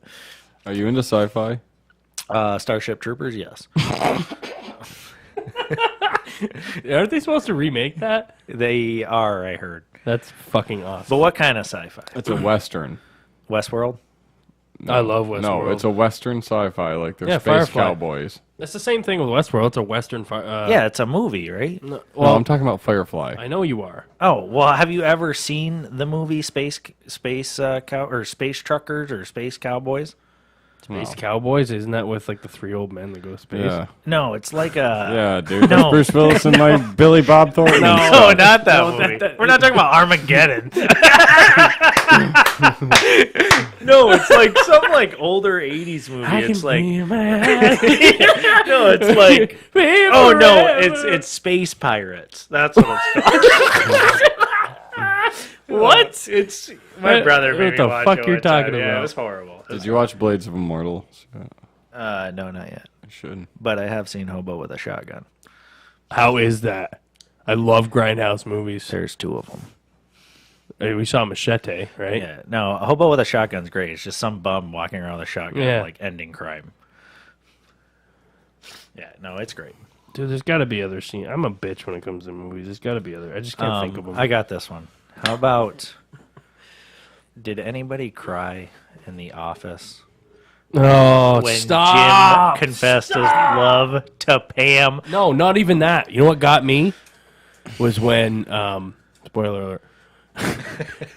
When Michael, it's like his last day at the office, and they did that hated whole. it, yeah. Oh fuck! I was like, Yeah, I why, was like, no, man, dude? Because I binge watched that whole series. I love was it. so. I still watch you got me into it. You Yeah. were talking about it. So great. Oh, my God. It's the funniest show, I think. Like, If I were like, you have to be into the humor. for me, like there wasn't like moment. Well, there's some moments where I fucking died laughing, but there's other moments like, you know, that's funny. For me, it was the characters. I Oh, cared yeah. so much about the Like characters. Dwight is like, I just want to hang out with him on He's his trying beat farm. so He fucking is. hard. He just wants Michael to accept him. I know. You know, what was his title? Assistant to the assistant regional He was manager. assistant to the regional. Yeah. I'm assistant regional. No, assistant to the regional manager. You know, or whatever. Yeah, just a great guy. Great show, though. I mean, Oh, just yeah. I mean, and there's rumors about it coming back, but They Steve don't. Carell said he has no interest. Yeah, I think that's why they're gonna do like a like Jim was talking about it. Whatever. John Krasinski? Yeah, that they were gonna try to do like a holiday special to get everybody. Oh, that'd be back, So cool. it'd be like one episode. Or I think whatever. everybody's pretty much wants to do it, other than Steve Carell. Yeah, And which that's too sucks bad. because it's like that's what she said. You know. Good fucking pull right there. Very so, good pull. I mean, you need him there. You Right. need him there. I think he's a main part of the show. I mean, you can support it, but I mean, I mean, I didn't I haven't mind the seen last The two. Office yet. Really? oh my god, I'll You know you would Fuck Firefly. love. get on The Office. You would love love The Office. that show. You would love The Office. Okay. It's great because they're half-hour episodes. Like when you get home, you just burn a couple of them Yeah. and then go to bed. You know, like It's oh my god. Well, no, I've watched it but I've never watched it. Sit down. sequentially. Yeah, sit down and watch it. it's really good. The pranks. Oh my god. Fuck it. We're not even gonna get into it because I No. don't want to spoil anything. But the pranks, man. Jim is oh my god. But you would really care about the characters, Oh, man. yeah. When it ended, it was just shitty. It was sad. It was, yeah. Sucked. Like the last 2 seasons, a lot of people thought it went a little downhill. I actually thought those were some of the Well, funniest. no, fucking because I mean, it seasons. took those characters to step up, Right. Like, And they did a introduced new great, ones Yeah, and they and- did a great job. Have you ever seen the meme from 13 Hours where it's Jim and her ex boyfriend and Yeah, yeah, he's I didn't see it. Yeah, well, Jim goes or no, Jesus, what's her boyfriend's name? The one that she was engaged to. Shit. I can't remember. Stand by, I'll Google it. We shouldn't have to. We're such fans of the I show. know. Pam's. I'm gonna kick my fucking self when I'm so mad that I don't know this. I'll find out right now. Quicker than you. No, not Jim. My God. Come on, I want to find it before you. Roy. Yeah. Okay. IMDb, So, motherfucker. Roy, there's a meme where Roy's like, Jim, he's like, I need your help one last time. Pam's in Benghazi. and it's got a picture of both of them just with like the Benghazi characters. And it's like, I'm like, oh my God, that's so great. Yeah, The Office is something you really need to get into. I think you'd really, really like it. I probably will. Yeah. You'd love it. Yeah. Yeah. It's just a show that it's not hard to watch. Like No, you're going to get sucked in. I watched 9 seasons in probably about 2.5 months. I burned the fuck through that, man. Like I'd be up till like 5 in the morning because I couldn't stop. Oh, yeah. It's Couldn't addicting. stop. Yeah. Yeah. And it's one of those things, too, I notice a lot of the time when it's winter. Oh yeah. I start watching that show just because I don't know. It's like the Like a hibernation, Yeah, nostalgic. what's the feel goods? You know, Yeah. like you think back, like Especially during Christmas, they had a Christmas Yeah, episode when you're- and they got even better. when you're every like one. growing up, man. It's like I remember watching it. I don't know. I mean, winter's like a depressing fucking Yeah. state of mind. Well, so we're it's like technically still in it. yeah. It's So finally when you, gonna get nice. when you next start week. watching shows like that, I don't know. It just makes you feel good. That was Parks and Rec for me. I love Parks and Rec. Fucking A. Which same I want all the eggs same and writers. bacon. Yeah. What? I want all the eggs and bacon. I don't think you understood what I Understood what I'm said. saying. I want all of the eggs and Great, bacon yeah, great, that great. you have. He just does a little like the fist pump. Yeah, like that. He On is the Swanson. man's man. he wrote the Boy Scouts manual. Yeah. He just opens it up and it's number 1. Be a man. I wrote it myself. Yeah. No, it's such an awesome show. Yeah, but those 2 shows are very much alike because they're the same writers, Yeah. same producers and whatnot. But The Office is. I mean, you can watch I tried watching the British Office. I watched a couple episodes and I was like, it doesn't really compare. Yeah, I think it's just the characters, you know. Yeah. But I'm sure over in fucking Britain, they're It like, didn't last very long. There's only a couple seasons of it. like, we love this shit, you know. It's getting pretty late, guys. Yeah. We all got to work. Yes, Ooh. yes, Let's we just quit. All right. I talk did. all the I time. did for 6 months. So. All right, we're gonna plug it up. Lambo, I want you back in this fucking podcast again. I had a blast. Yeah, no, I really I did. had a great night. I Lot of love fucking bullshitting fun. with you guys, and I mean, Lot of it's- fun. You're around friends, and you know, hopefully, you start getting a lot more listeners and followers. And I think you're gonna help Yeah, that. please listen. Please, for the love of God. Come on. We're going to plug our social media. Obviously, the big one, facebook.com/dudesnewsdaily. Post a lot of updates on there. We are officially on YouTube. Please check us out at youtube.com/dudesnewsdaily. You can just look it up in the search bar. We'll come right up. We've got a couple videos up already. I'm working on a couple more to keep new content going. Please share and get our name out there, because the more that we have, the more we can get out to people, the more content we can, create, and we can get this going and make it bigger than what it already is. It's already been a lot of fun. I'm absolutely loving it. We're putting a lot of hard work into it as well. Another cool thing too is, I mean, if you're a listener to the show and you want us to talk about something, comment. Yeah, comment, and we'll ramble. We'll talk. Even if about it's topics we don't know anything about. Comment right on our YouTube page, right under the next episode. What you'd like to see next? We're gonna have a surprise vote coming up pretty soon involving KY. I think we'll talk about that next episode. But if it gets me free merch, I'm good. Merch. Also, we're on Twitter. We just started that today. Twitter.com/dudesnewsdaily. Further updates, stuff like that. Go ahead and follow us on there. Retweet the posts I get. Like I said, get as much people knowing about this as possible. We'll put out more episodes. Also, dudesnewsdaily.com. I will be working on that further into the week. I will be trying to post videos on there. Eventually, if we get big enough, we could absolutely start, selling novelties, T-shirts, stuff like that. That's a goal for us as well. Not against the idea of maybe doing a free giveaway type of a deal once we get to that point. Yeah, hopefully. We'd like to get to that point. That'd be awesome. Just start sharing. Absolutely. Start getting the name out there, You want to plug your Instagram? Oh, yeah. Look me up at JP at Dudes News Daily. A lot of, inside the studio type of stuff. Get kind of see what we're up to and, you can see the annoying dog that we have to deal with sometimes, but she's adorable. And that's it, really. So I had a lot of fun, man. It was a really, really solid episode. Thanks, man. For coming on. I had a blast with you guys. It's really fucking late, but I'm going to bed happy, man. No, I agree with you. All right, so I'm out. KY. JP, later, man. Take it easy, guys. All right.